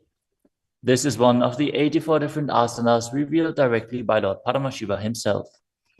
Visualize Paramashiva as you perform Jalandhara Bandha and Mula Bandha. तानं शयित्वात् कुर्वीत शयितपश्चिमतानकम्. Next up is Supta Konasana. Maintaining the same position, bring your hip over top of the shoulder level and open your legs wide apart. Visualize Swamiji in your inner space. Perform Jalandhara Bandha and Mula Bandha. परिवृत्ति कोक्षे भागे त्रिदाहि परिकीर्तितः. The next asana is Chakrasana. Now bring your legs over top of your head, toes on the ground, hold onto the ankles of the feet, and roll onto your back, keeping your legs straight. Visualize yourself as a chakra, a wheel, as you perform Jalandhara Bandha and Mula Bandha. पासनस्तद्वौ पादौ कुर्यान्मस्तकतः परो. Next up is Supta Prasarita Padangushtasana. As you lay on your back with the legs vertical, hold on to the big toes in Prana Mudra and then open your legs wide to the side. Visualize Swamiji in your inner space as you return to breathing in Ujjayi Pranayama, making an ocean-like sound with your mouth. उत्तानपादं क्रौञ्चं च मरीचिं वीरभद्रकम्. The next asana is Supta Padangushtasana. Now, hold onto the big toes and join your feet together above your body, keeping your legs straight and your arms straight as well. Visualize Swamiji in your inner space and perform the Mula Bandha. उत्तानपादं क्रौञ्चं च मरीचिं वीरभद्रकम्. The next asana is Matsyasana. From Supta Padangushtasana, move your legs into Padmasana and lay on your back, holding onto the opposite elbows over your head. Gaze to the nose and visualize Matsya, the fish avatar of Vishnu. Matsyasana. मुक्तपद्मासनं कृत्वा उत्तानशैलं चरेत्. The next asana is Padasharamasana. Laying on your back with the legs in Padmasana, place the backside of the right hand onto the left palm. Gaze to the nose and visualize Rama in your inner space as you perform the Mula Bandha. प्रथमकरे पद्मासन आचे सुदोषो वे भूपरिपाचे. The next asana is Sarvangasana. While laying on your back, legs in Padmasana, lift your hips and legs up. Bring your hands to the hips, supporting you with the elbows on the floor. As you tuck your chin to the chest in Jalandhara Bandha, contract the perineal region in Mula Bandha. Gaze to the nose and visualize Swamiji in your inner space. अथवा क्षेत्र संक्षेपात् सर्वांगासनम् उत्तमम्. Next up is Vrishchikasana. As you lay on your back, one foot on the opposite thigh, lift the other knee towards your head, extend both arms up above your head, and hook the fingers forward, gazing to your third eye and visualizing yourself as a scorpion. प्रथमशेन सूधो शीशिके संधि सुदाखे. Now exchange the position of your feet. Repeat Vrishchikasana on the other side. प्रथमशेन सूधो शीशिके संधि सुदाखे. The next asana is Vrishapadakshipasana. Now lay on your back and interlace your fingers around the neck as you lift both feet off the ground, extending one leg straight and the other knee pulled to the chest. Alternate extending and raising the knee again and again, visualizing Swamiji in your inner space and breathing calmly through your nose in Sahaja Kumbhaka. उत्तानशयनं कृत्वा अङ्गुलिभिः कन्दरां बद्ध्वा. The next asana is Marottanasana. Lay on your back and lift your legs one by one up, touching the knees to your ears as you visualize Swamiji in your inner space. शोत्तानवत् संस्थितिः कृत्वा जानुद्वयं पर्यायेन कर्णयोः संस्पृशेत्. Next up is Vrikasana. While laying on your back, place the sole of the feet flat on the ground. Stand up and then sit back down, visualizing yourself as a wolf. अथ उत्थानशयनं कृत्वा पादतलाभ्यां भूमिं धृत्वा. The next asana is Luthasana. Lay on your back and quickly throw your legs up above your head. Completely roll over. Repeat this again and again, visualizing Swamiji in your inner space. Finish in a prone position. उत्थानशयनं पादौ शिर उल्लङ्घ्य. As you lay flat on your belly with the toes extended and the hands on the ground by your shoulders, contract your lips and make the sound of a flute, whistling while inhaling in Saladhasana Pranayama. Visualize yourself as a chariot carrying warriors into a battle for Dharma on your chariot back. युज्यशयनं कृत्वा नाभिं भूमौ निधाय. The next asana is Dehalyolanganasana. Now push your body up into Talakshvasana, the plank position, as you jump your legs forward and back between the arms again and again. Visualize yourself go beyond the body and mind.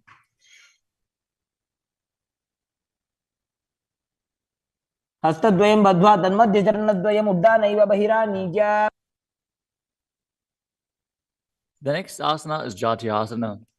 From a standing position, bend forward and place your hands on the mat, walking back and forth as you visualize yourself as a wise 60-year-old elephant.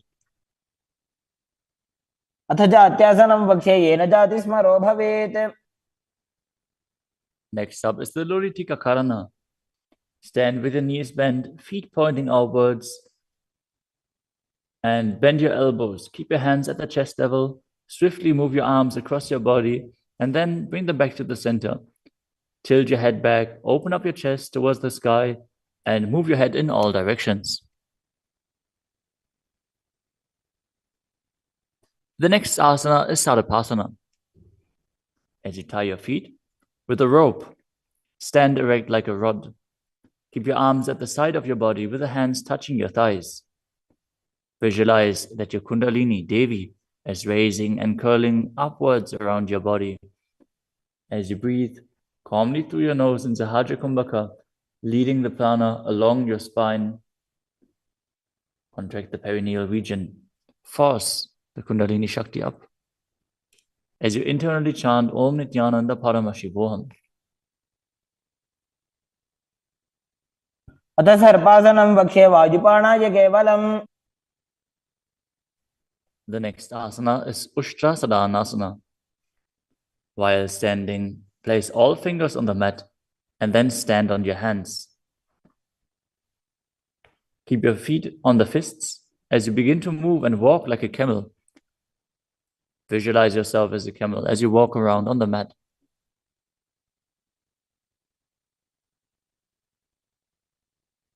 मुष्टिकनिष्ठिकाप्रदेशेन भूमौ निधाय उपरि पादतले संस्थाप्य. The next asana is Ashvasana. Maintain the same position.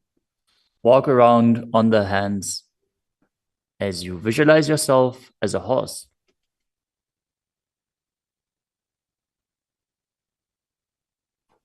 मुष्टिकनिष्ठिकाप्रदेशेन भूमौ निधाय. The next asana is Kapota Nitakasana. As you stand straight with the feet together, interlace your hands behind your back in Padusha Mudra. Pull them down towards your calves as you open up your chest widely. Visualize yourself as a soaring bird diving. पादतले भूमौ निधाय. Next up is the Tala Pushpaputam Karana. Stand tall with the palms together in Namaskara Mudra as you gently bend your knees and keep the toes pointing outwards. Simultaneously open up the palms and raise one heel off the ground as you slightly lower the waist and shoulder of the respective heel, bowing to both sides. as you visualize you're holding a bouquet of flowers and offering it to Paramashiva. Next asana is Khadgasana. As you lay down on your stomach, jump your feet up towards your hands and stand. As you bring the palms together, forming the horn of the rhinoceros in Namaskara Mudra, visualizing yourself as a rhinoceros and gaze to the nose. लुजसरतमासनं कृत्वा पादतलाभ्यां भूमिम् अवष्टभ्य. Next up is the Uttanottanam. Hold onto weights if you want to intensify this asana. Now sit down all the way or as low as you can to the ground and stand back up. Do this again and again as you visualize Swamiji in your inner space. पुनः उत्थातव्यम् असितव्यम् इति उत्थानोत्थानं भवति. The next asana is Musalasana. Now stand up straight, raise your arms up over your head and jump repeatedly as you visualize yourself as a mace. सरलं स्थित्वा ऊर्ध्वं बाहु नयेत्. The next asana is Utshesakasana. From a standing position, pull the sole of the foot towards your chest, while with the other leg sit down and stand back up. Alternate on both sides. As you gaze to the nose and visualize Swamiji in your inner space. एकैकं पादतलं कुक्षौ निधाय. Next up is the Parshvajanukarana. Now stand and keep one leg slightly bent with the toes pointing to the side. Bend and lift the opposite knee towards your chest, pointing the toes downwards. Keep your arms holding the knee with a hand in a fist as you place the other hand on top of the respective thigh with the fingers pointing inwards. The next asana is Tandavasana. You can hold weights to intensify this asana. Visualize yourself fiercely dancing as Lord Shiva. As you stand on one leg with the opposite leg extended forward, lower your body down to the mat and then stand back up straight. एकेन पादेन स्थातव्यं ताण्डवासनं भवति. The next asana is Brahmanasana. Now place one foot onto the opposite thigh as you stand erect on the mat like a rod. Keep your hands by the sides, visualizing yourself being blessed by Lord Brahma. ब्राह्मणासनमावक्ष्ये यत्कृत्वा ब्राह्मणो भवेत्. The next asana is Garudasana 3. Stand tall and wrap the left leg over and around the right knee as you tuck the left toes on the other side of the right calf. Simultaneously cross the left arm below the right and bring the palms together in Namaskara Mudra in front of your heart as you visualize yourself as Lord Garuda. उत्तानकूर्मपीठं च संहिस्गारुडमेव च. The next asana is Ekapadasana. Now bring the leg to the other thigh as you keep the hands hanging down by the sides towards the knees. Visualize Swamiji in your inner space. दक्षाङ्घ्रिं वामपादस्य जङ्घोपरि निधाय च. The next asana is Dhruvasana. Stand on the right leg and hold onto the big toes of the left foot as you straighten the left leg out to the side and visualize yourself as the North Pole star as you rotate on the standing leg. एकेन हस्तेन दण्डरूपस्य एकस्य पादस्य अग्रं धृत्वा. The next asana is Trivikramasana. Stand on the right leg and lift the left foot behind your neck if you can. Then stand tall. Otherwise, you can pull the leg towards your chest. Then alternate standing and sitting. Perform the 3 steps of Vishnu as you visualize Lord Vishnu in your inner space. एकेन पादेन स्थातव्यम् उत्थातव्यम्. Now repeat the Parshvajanukarana on the other side. Now visualize yourself fiercely dancing as Lord Shiva as you repeat Tandavasana on the other side. पादेन स्थातव्यं ताण्डवासनं भवति. Now repeat Brahmanasana on the other side. ब्राह्मणासनमावक्ष्ये यत्कृत्वा ब्राह्मणो भवेत्. And repeat Garudasana 3 on the other side. नगुर्मपीठं च सिंहस्गारुडमेव च. Now bring your foot to the opposite hip with the hands hanging down as you repeat Ekapadasana on the other side. दक्षाङ्घ्रिं वामपादस्य जङ्घोपरि निधाय च. Now hold on to the opposite foot, holding the big toe in Prana Mudra as you rotate your body on the mat, visualizing yourself as the North Pole Star in Dhruvasana. एकेन हस्तेन दण्डरूपस्य एकस्य पादस्य अग्रं धृत्वा.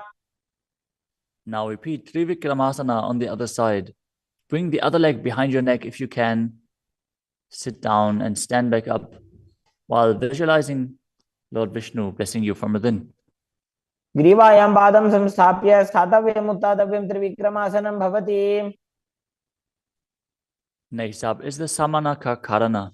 Stand with the feet close together, toes pointed slightly out. Keep both hands to the sides of your body as you stand straight on the mat and relax. After this intense asana practice, this intense sequence, breathe deeply as we enter into the final 100 asanas of the sequence. The next asana is Ugora Kajali Asana. Stand erect and then bend forward. Bring both hands underneath the knees and make a finger lock in Padusha Mudra as you sit in a squatting posture, and then let the finger lock touch your navel. Visualize Sage Goraknath, the founder of the Natha Yoga Hindu Sampradaya, as you perform the Jivachala Kumbhaka, forcefully moving the retained prana up and down within your body and throughout your limbs, along with the mind. Perform the Mula Bandha as you do so and internally chant Om Nithyananda Paramashivoham. प्रथम ही उभं होय बाहुरी नीचो पुनि होवे. The next asana is Kanchita Asana. Now insert your hands between the thighs and calves and then wrap them around behind your butt, interlacing your fingers behind your back. Keep your chest upright. Visualize Swamiji in your inner space. ऊर्ध्वमध्यात् हस्तौ निवेशय नितम्बं धृत्वा. The next asana is Bhaira Asana. Now bring your feet together and sit in a squatting posture with the heels touching the perineum. Hold the hands at the back. In Parusha Mudra, sit upright and gaze to your navel, visualizing Bhagavan Kala Bhairava, the Lord of Time. दो ऊपक की धैर्या की माहिली को और मिलाई. Next up is Varahasana. Now squat all the way down to the ground. Keep your feet together, toes apart. Bring your elbows up close to your head and join your palms behind your back with fingers pointing down. Gaze to the nose and visualize a boar, which is one of the 10 incarnations of Mahavishnu. पागधली की माहिली को और मिलाई फना पानी उकड़बई से.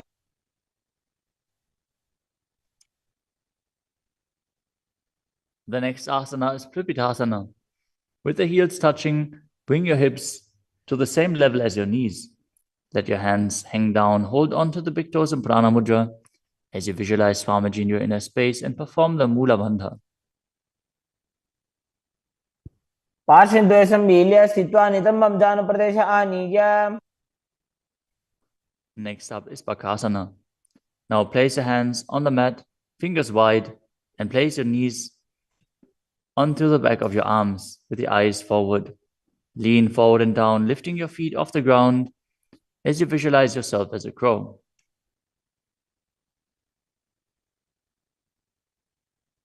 हस्ताभ्याम अवनिमवष्टभ्याम.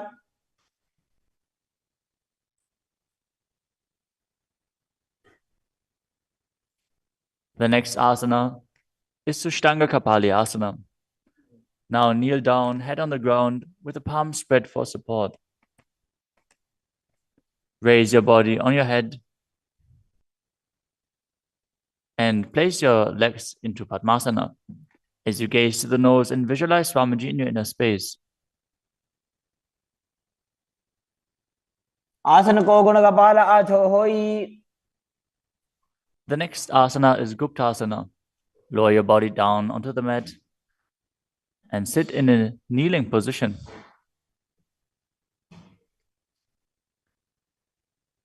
Keep your toes touching behind and sit in between the heels.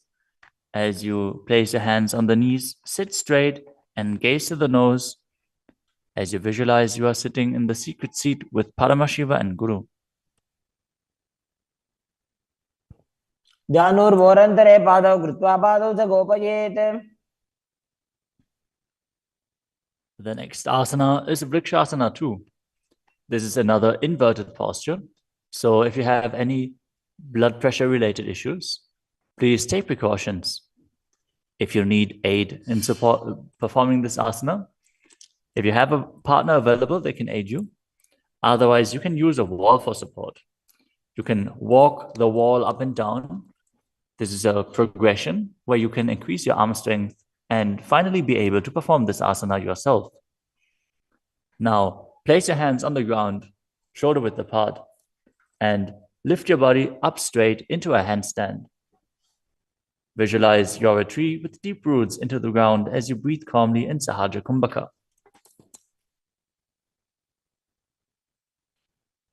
सप्तचक्रक्षालनाद्य vrikshasana विशेषकान्. Next up is Shiva Asana. Move your hands closer together and again enter the handstand posture. Visualize Tejas energy is flowing to your third eye. As you gaze up to your third eye, the Tejas energy will rejuvenate your body. दो पग जोड़ी माही Gulf मिलाए. The next asana is Matsyasana too. Now visualize yourself as a fish as you enter a plank position. Lower your body down to the mat and push it back up again and again as you engage the Mula Bandha. निब्जं शयनं कूर्परो पार्श्वभागायाम् ऊर्ध्वकृत्य. Next up is Sarpasana too. Lie prone on your belly with the hands on the hips and lift your chest to the left and right, visualizing and moving your body like a snake. Next up is Nidalambanasana. Lay prone on your belly with the hands in Padma Mudra, the lotus mudra, holding onto the chin. Keep the toes pointing backwards, feet together, as you feel self-supported and completely independent. The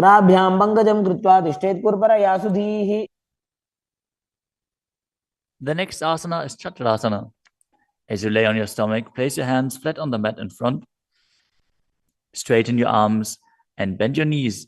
Bring the feet towards the upper back and lift your head and chest up, visualizing yourself as an umbrella protecting your guru from the sun rays. The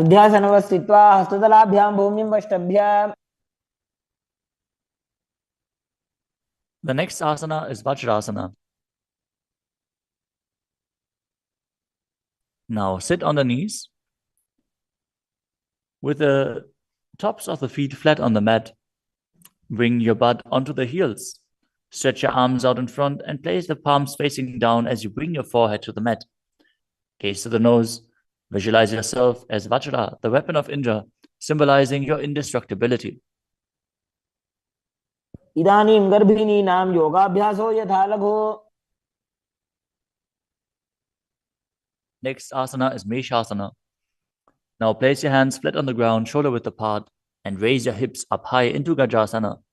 Then alternate striking the ground with your hands as you experience yourself as powerful as a ram.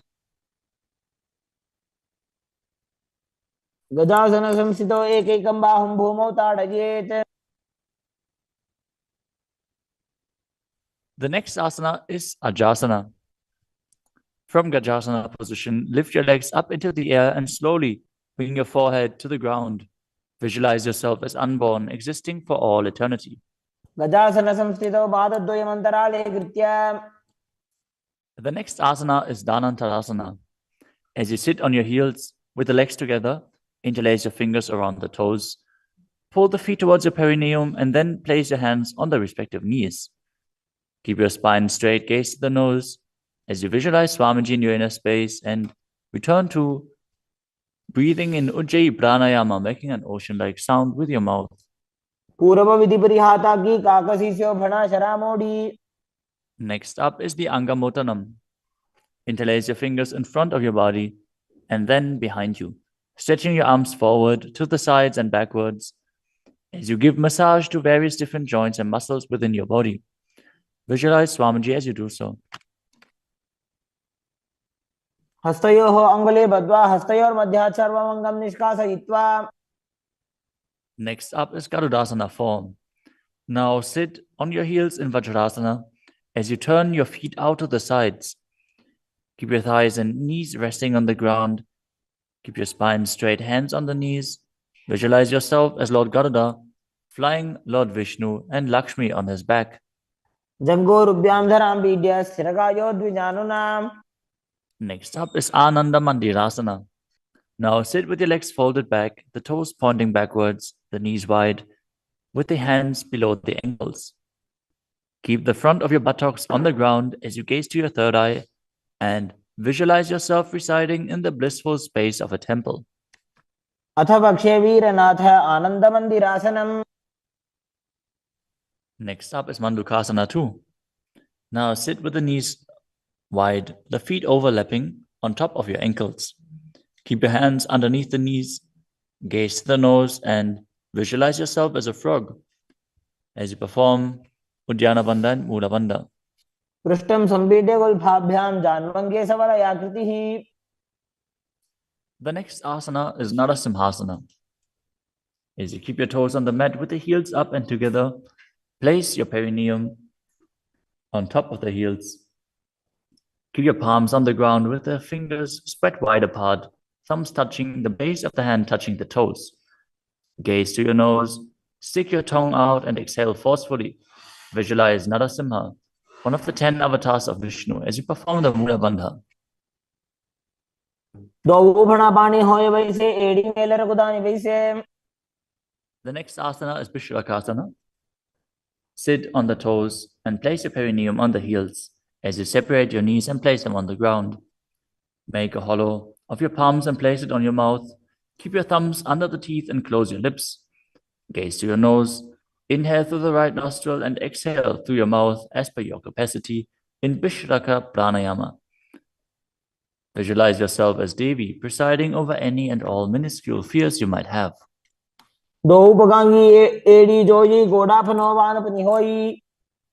next asana is Makadasana. Now bring the soles together, the top of the feet on the ground. As you sit on the heels, bend your elbows, bring your fingers to the armpits, and imitate as if you were a monkey stretching itself. Visualize yourself as a playful monkey as you gaze to your third eye and perform the Mula Bandha.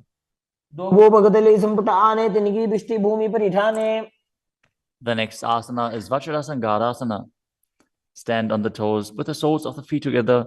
Sit on the heels, keep your knees wide and off the floor.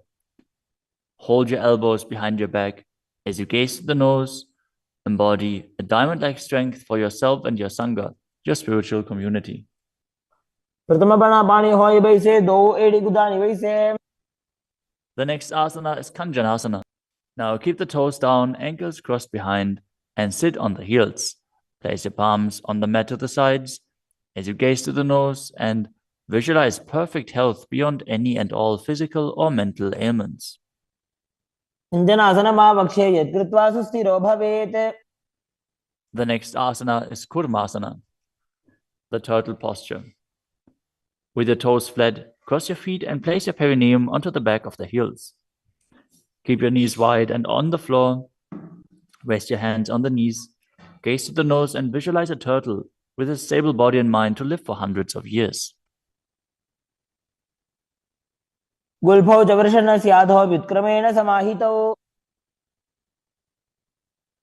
next asana is Yogasana. With the toes flat, cross your feet and place your perineum onto the back of the heels. Gaze to your nose and visualize Swamiji in your inner space. The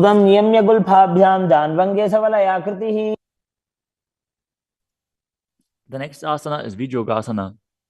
Now stand on your knees. Cross your ankles behind with the feet near the opposite knee. Hold the calves with the fingers inside and the thumbs outside as you gaze to your third eye and visualize a space of eternal oneness, Advaita, with your Guru. घोड़ा वामो उभय होई घोड़ा आड़ा राखे दोई. The next asana is Ushtrasana 2. In a kneeling position, bend backwards, hold your ankles with your hands and keep your arms straight. Push your hips forward and tilt your head back as you visualize yourself as a camel. मेरुदंड ग्रंथि दाढ़्य संविपादय शिष्पुमान. Next up is Jatyasana 2. With the heels together and the hands on the soles of the feet, slowly lean back. Bring the elbows down to the mat, followed by the back of your head. Gaze to the nose and experience yourself as a lotus blooming.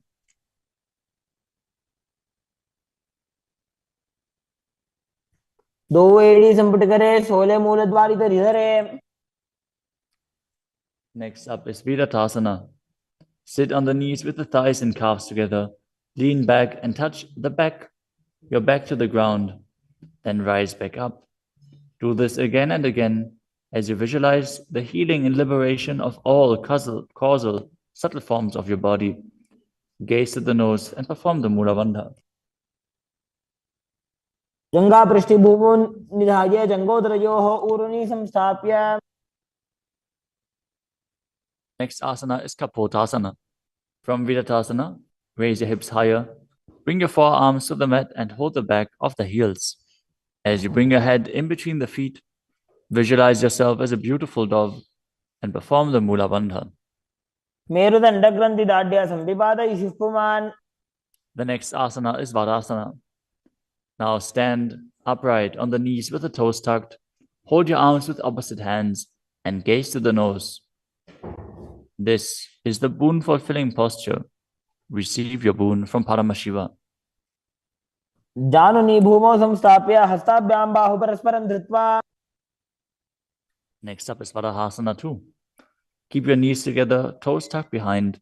Lean forward as you bring the elbows to the mat, with your hands holding the head.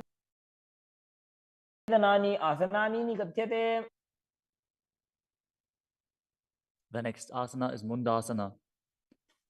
This is another inverted posture. Use a wall for support if needed. Now kneel down, place your elbows on the mat, shoulder width apart.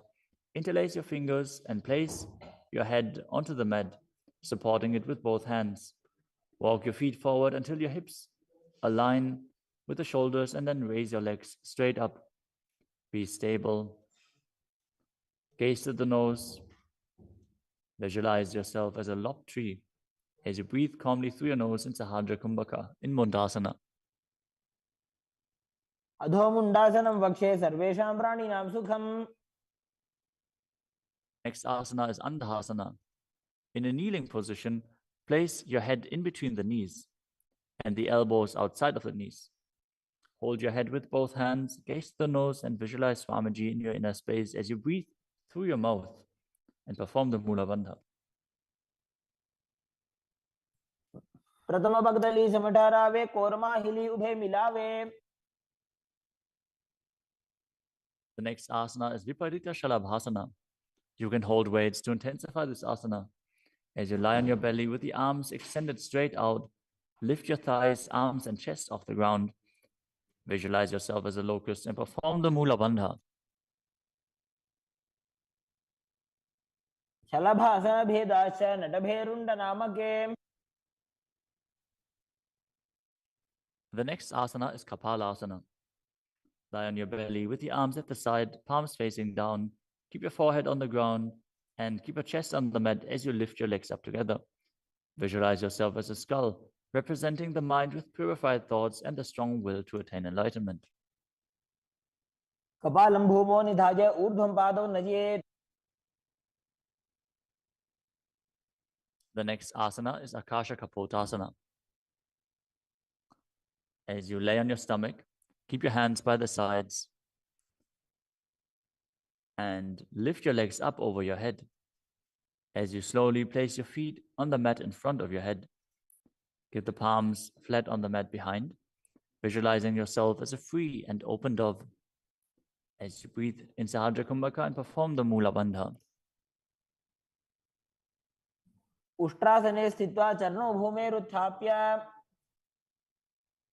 The next asana is Chatakasana. As you sit on your knees, bring the chest down so the navel touches the knees and keep your hands and elbows flat on the ground. Be sturdy. Visualize yourself as a sparrow as you perform the Mula Bandha. ऊर्परपर्यन्तौ हस्तौ धरामवष्टभ्य. The next asana is a Vrishchikasana too. Now kneel down, keep your hands and elbows on the mat.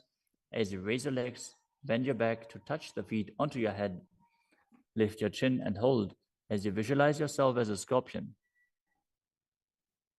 विच्छेवपुच्छप्रतिमाङ्घ्रिपार्श्वे धृत्वा स्वशीर्षे चिबुकं विधार्य कौ. Now place the perineum down on the right heel as you keep the left foot outside of the hip with the toes pointing outwards. Now visualize yourself as a bull as you start breathing in the Antaranga Kumbhaka, forcefully inhaling through your nose, holding the breath for a short while and then exhaling slowly. याम्यगुल्फे पादमूले वामभागे पदेतरम्. The next asana is Lulasana. From the kneeling position, place your hands flat on the mat in front. Lift your knees off the ground and cross the toes over the left. The left toes over the right as you balance above the mat and visualize Swamiji in your inner space. लोलासनं सदा कुर्यात् वायुलोलापघातनात्.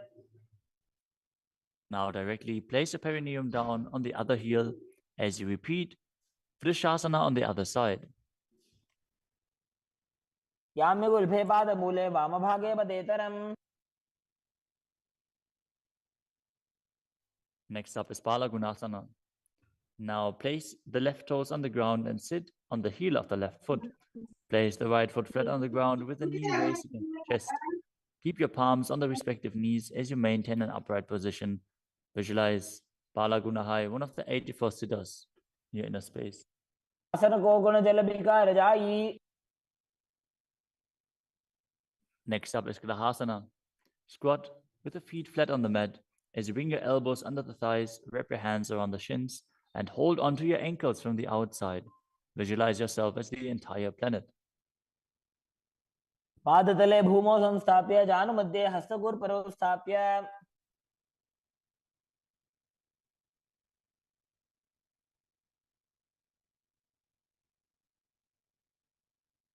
Next up is Balagunasana on the other side. Visualize Balagunahai, one of the 84 siddhas in your inner space. आसन को गुण जल बिकार जाई. Next up is Utkatasana. You can use weights to intensify this asana. As you squat on your toes with the heels up, the knees off the mat, place your perineum onto the heels and your hands on the respective knees. Keep your spine upright, visualize Swamiji in your inner space and perform the Mula Bandha. विजास्पिजोस्येत ऊर्वजानु यत्रासने पादतलद्वयोपरि. Next up is Vajrasangarasana too. Now sit on the toes with the perineum on the heels, the soles of the feet together. Keep the knees wide and off the ground as you hold the opposite elbows behind your back. Gaze forward as you visualize Swamiji in your inner space. प्रथम प्राणापानी होए जैसे दो एड़ी गुदानी वैसे. The next asana is Anilasana. Now squat or sit with the feet hip width apart, with the hands under the soles of the feet from the inside. Palms facing down. Keep your arms straight, elbows at the navel, and gaze to the nose as you visualize you are able to consume and live off of air alone. दो हाथ भूमि पर ठाने कहनी जाड़ी ना भी लगाने।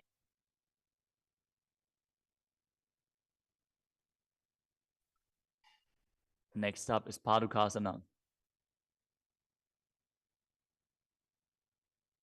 Now place the back of your hands on the mat with the fingers facing towards your body. Step the feet on top of the hands with your hands wrapped around the feet like a shoe. Start walking around on your mat as you visualize you're wearing padukas walking across India. हस्ततलयोः पादतले कृत्वा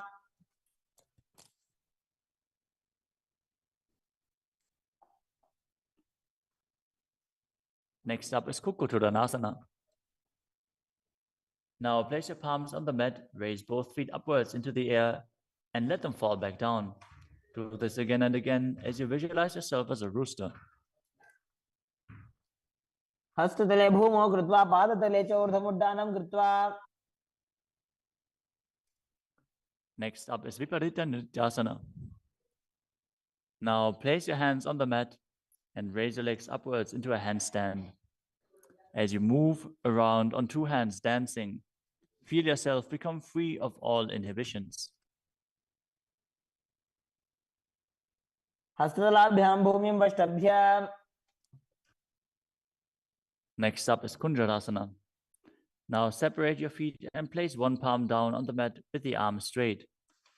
Bring the opposite arm towards your head. Be stable. Visualize Swamiji in your inner space. Breathe calmly in Sahadra Kumbhaka and perform the Mula Bandha. अथ वक्षे Mahadev कुञ्जरासनमुत्तमम्। Now exchange the position of your hands. Repeat Kunjarasana on the other side.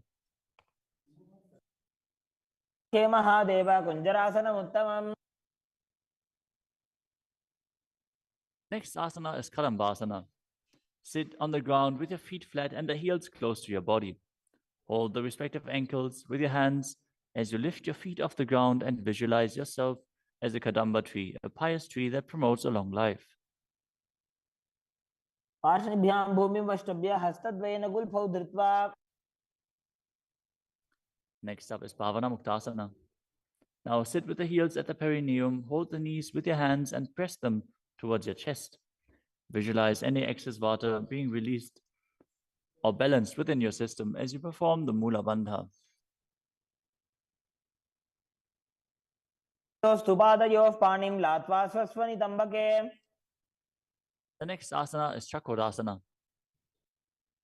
Now sit and lift one leg behind your head as you place both hands flat on the mat.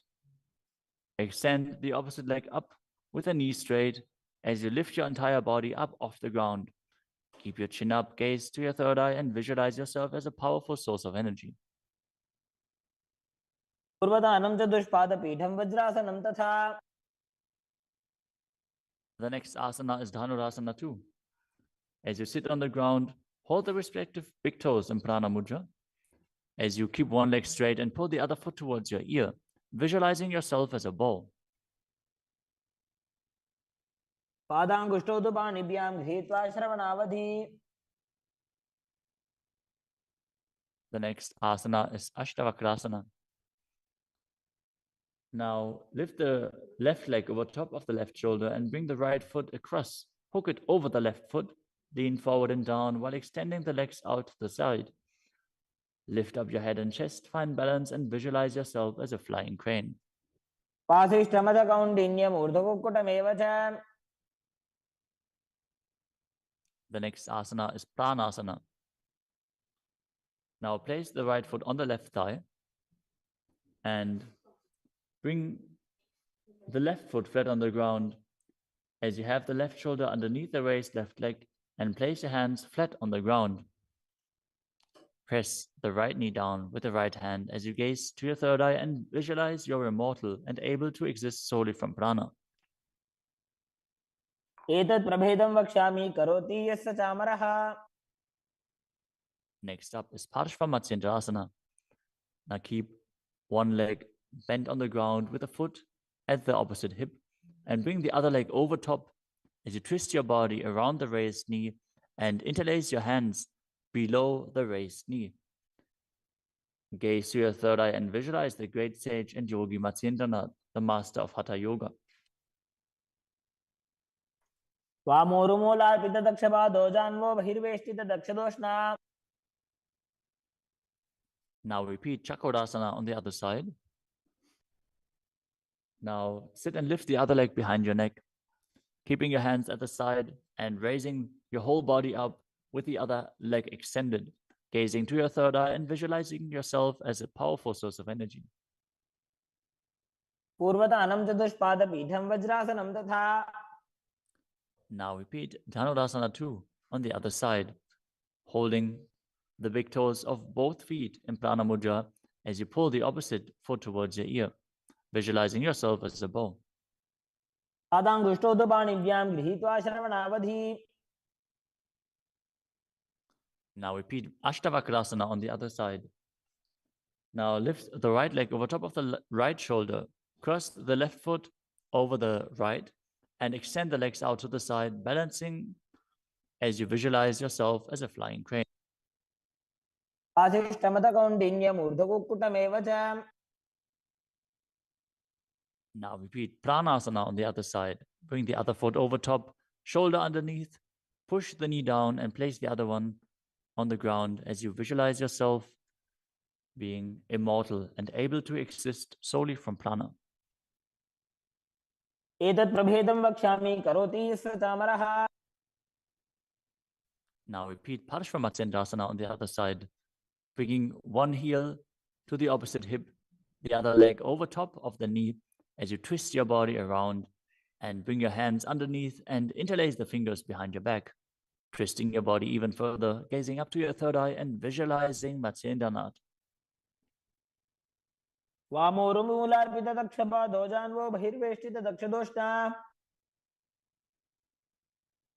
Next up is Ardha Paschimottanasana. As you keep one leg straight and press the perineum with one heel, lean your chest forward and down, hold onto the front foot and bring your head towards the knee. Visualize Swamiji in your inner space. एकं पादं प्रसार्य एकं पादस्य पार्श्वना Seoni सम्पीड्य. Next up is Kranchasana. Now place your left ankle outside of the hip, hold the sole of the right foot and lift the leg up towards your forehead. Keep the knees straight. Visualize yourself as a crane as you engage the Mula Bandha. उत्तानपादं क्रौञ्चं च मरीचिं वीरभद्रकम्. Now repeat Ardha Paschimottanasana on the other side, keeping the opposite heel against the perineum, leaning forward and down. Perform the Jivachala Kumbhaka, moving the prana up and down within your body. एकं पादं प्रसार्य एकं पादस्य पार्श्वना Seoni सम्पीड्य. Now repeat Kranchasana on the other side. As you bring the other heel outside of the hip, extend the opposite leg up, holding the foot with the knee straight, visualizing yourself as a crane. उत्तानपादं क्रौञ्चं च मरीचिं वीरभद्रकम्. Next asana is Swastikasana. Now sit with the soles between the thighs and calves. Keep your spine straight, the palms resting on the knees. Gaze to the tip of the nose and embody peace, well-being, good fortune, and prosperity as you visualize a swastika. तानूर्भोरन्तरे सम्यक् कृत्वा पादतले उभे. Next up is Gorakshasana. As you keep your feet in the same position, cover your heels with the respective hands. Tuck your chin to the chest and gaze to the tip of your nose, visualizing the great sage Goraknath as you perform Jalandhara Bandha and Mula Bandha. तानूर्भोरन्तरे पादौ उत्तानो व्यक्तसंस्थितौ. Next up is Pakasana 2. Now bring the left heel to the perineum and the right foot on the left thigh. Visualize Swamiji in your inner space. Meditate on Arihanta, the Enlightened One. As you gaze to your third eye, perform the Mula Bandha and re-enter the Shanmukhi Mudra once more. As you exhale, close your eyes with the index fingers, nose with the middle fingers, mouth with ring and little fingers, the ears with your thumbs. वामपार्श्वे गुदौ संस्थाप्य दक्षाङ्घ्रिवामजगने. Next up is Yogasana 2. As you keep your feet on top of the opposite knees, place your hands on the ground beside your body with the palms facing up. Keep your spine straight, gaze to your nose as you visualize Swamiji in your inner space. Start breathing in Kakachantra Kumbhaka, rolling up the tongue and keeping your mouth in the shape of the beak of a crow. As you inhale through the rolled up tongue, cooling down your body. उत्तानौ चरणौ कृत्वा संस्थाप्योपरि जानुनोः. Next up is Urdhva Kukutasana. Now rotate your hands next to your body and push your body off the mat, visualizing yourself as a rooster.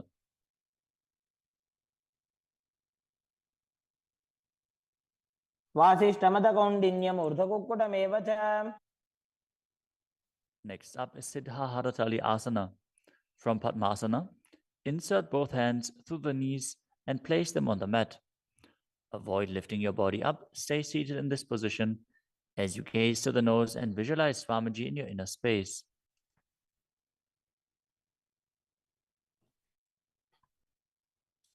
प्रथम पद्मासन को करे हस्त दो वो गोड़ासन धरे. Next up is Hamsasana. From Padmasana, lift your body off the ground as you gaze to your third eye and visualize yourself as an elegant swan. कुक्कुटासने स्थित्वा स्कन्धपर्यन्तं मूरोनि नीत्वा. Next up is Karmukasana. From Padmasana, place your hands between the thighs and calves. Lean forward and while sitting, reach your hands behind your body in Parashamudra.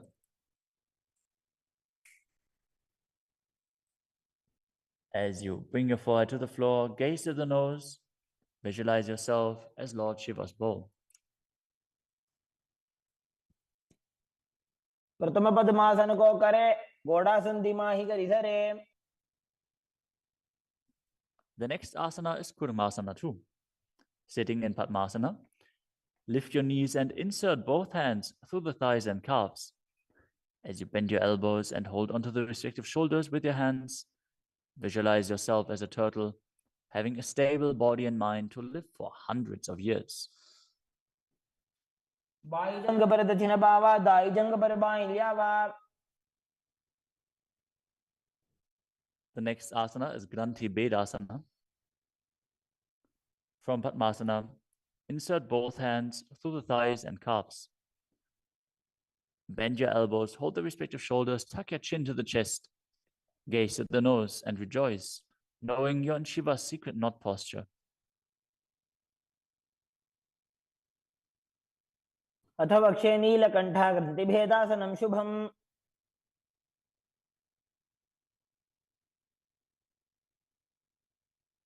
The next asana is Uttana Kurmasana. From Padmasana, insert both hands through the thighs and calves. As you roll onto your back, hold onto the respective shoulders with your hands and gaze to the nose, embodying a turtle laying on its back.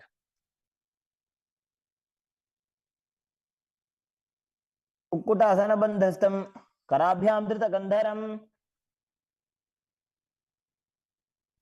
Next up is Pangukukutasana. From Padmasana, place both hands through the gap of the thighs and calves. Place one hand flat on the mat and hold its wrist with the other hand. Lift your body up off the mat, balancing on one arm as you visualize yourself as a rooster and perform the Mula Bandha. Kukkutasana स्थित्वा एकेन हस्तेन अन्यस्य निबन्धं धृत्वा. Now exchange the position of your hands. Lift your body up onto the other hand as you repeat Pangukukutasana on the other side.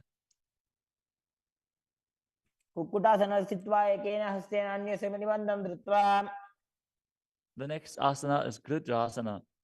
From Padmasana, place your elbows on the toes, interlace your fingers, and rest your chin on the knuckles.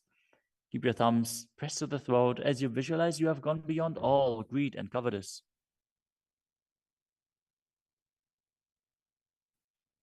जानोर्भोरन्तरे पादौ उत्तानो व्यक्त संस्थितौ.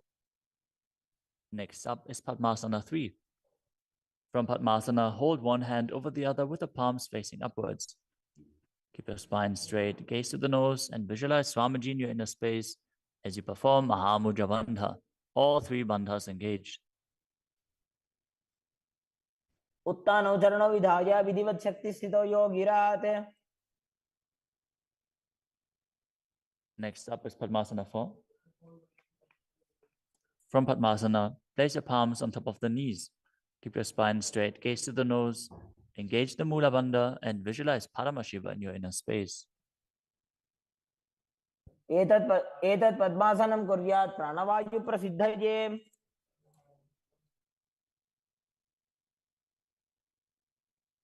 Next up is Karmakasana 2. From Padmasana, keep the left hand on the left knee and hook the right hand around the big toes in Prana Mudra with index and middle fingers. As you pull your elbow back as if you're pulling a bowstring, moving the big toe in a circular motion. Visualize yourself as Pinaka, Lord Shiva's bow, as you repeat the movement on the other side as well. वक्षे योगपूरक रक्षणात्. Next up is Karmakasana 3. From Padmasana, cross your arms behind your back and hold onto the big toes in Prana Mudra as you gaze to the nose and visualize yourself as Paramashiva's bow.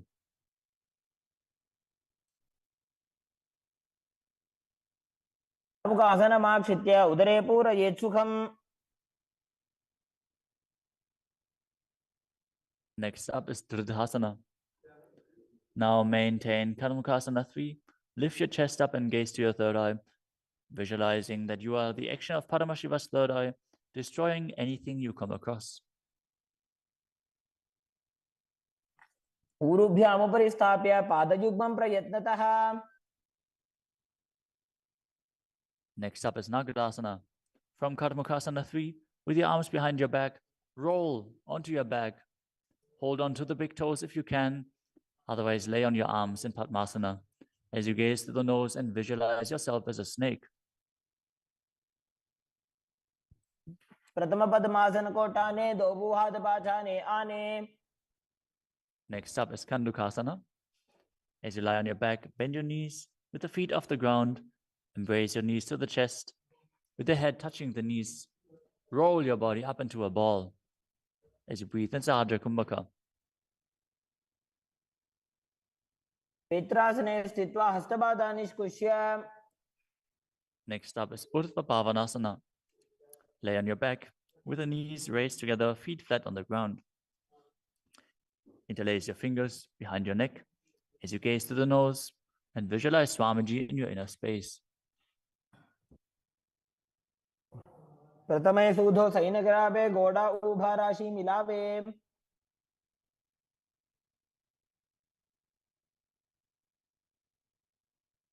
Next up is Marakata Pitasana. Lie on your back and bend your knees as you keep your feet flat on the mat and place the upturned palms underneath your heels. Lift your hips up as you visualize yourself as a powerful alpha ape. Perform the Murcha Kumbhaka with Jalandhara Bandha and Mula Bandha engaged. उत्तानशयनं पादतले उत्तानहस्तयोः स्थापयेत्. Next up is Uttana Shiki Pitakasana. Lie supine and raise your hips up. Support your hips with your hands, placed at the waist, as your elbows bear the weight of your body. Press your chin to through the throat, gaze to the nose, and visualize Swamiji in your inner space. जङ्घोरुबलहीनश्चेत् उत्तानशी पीठकम्. Next up is Nadakasana. As you lie supine, raise your hips and legs up. Bring your hands to the lower back for support if needed, but then place your elbows and hands flat on the mat below. Balance as you visualize traversing Naraka, hell unscathed. ग्रीवाकण्ठेन भूमिं विष्टम्भ. Next up is Tiryanokasana. From Nadakasana, bring your hands to the lower back and keep your elbows on the mat. Raise your legs up vertically and slowly lower and angle them down, keeping your core engaged. Visualize your abode crossing the ocean of samsara.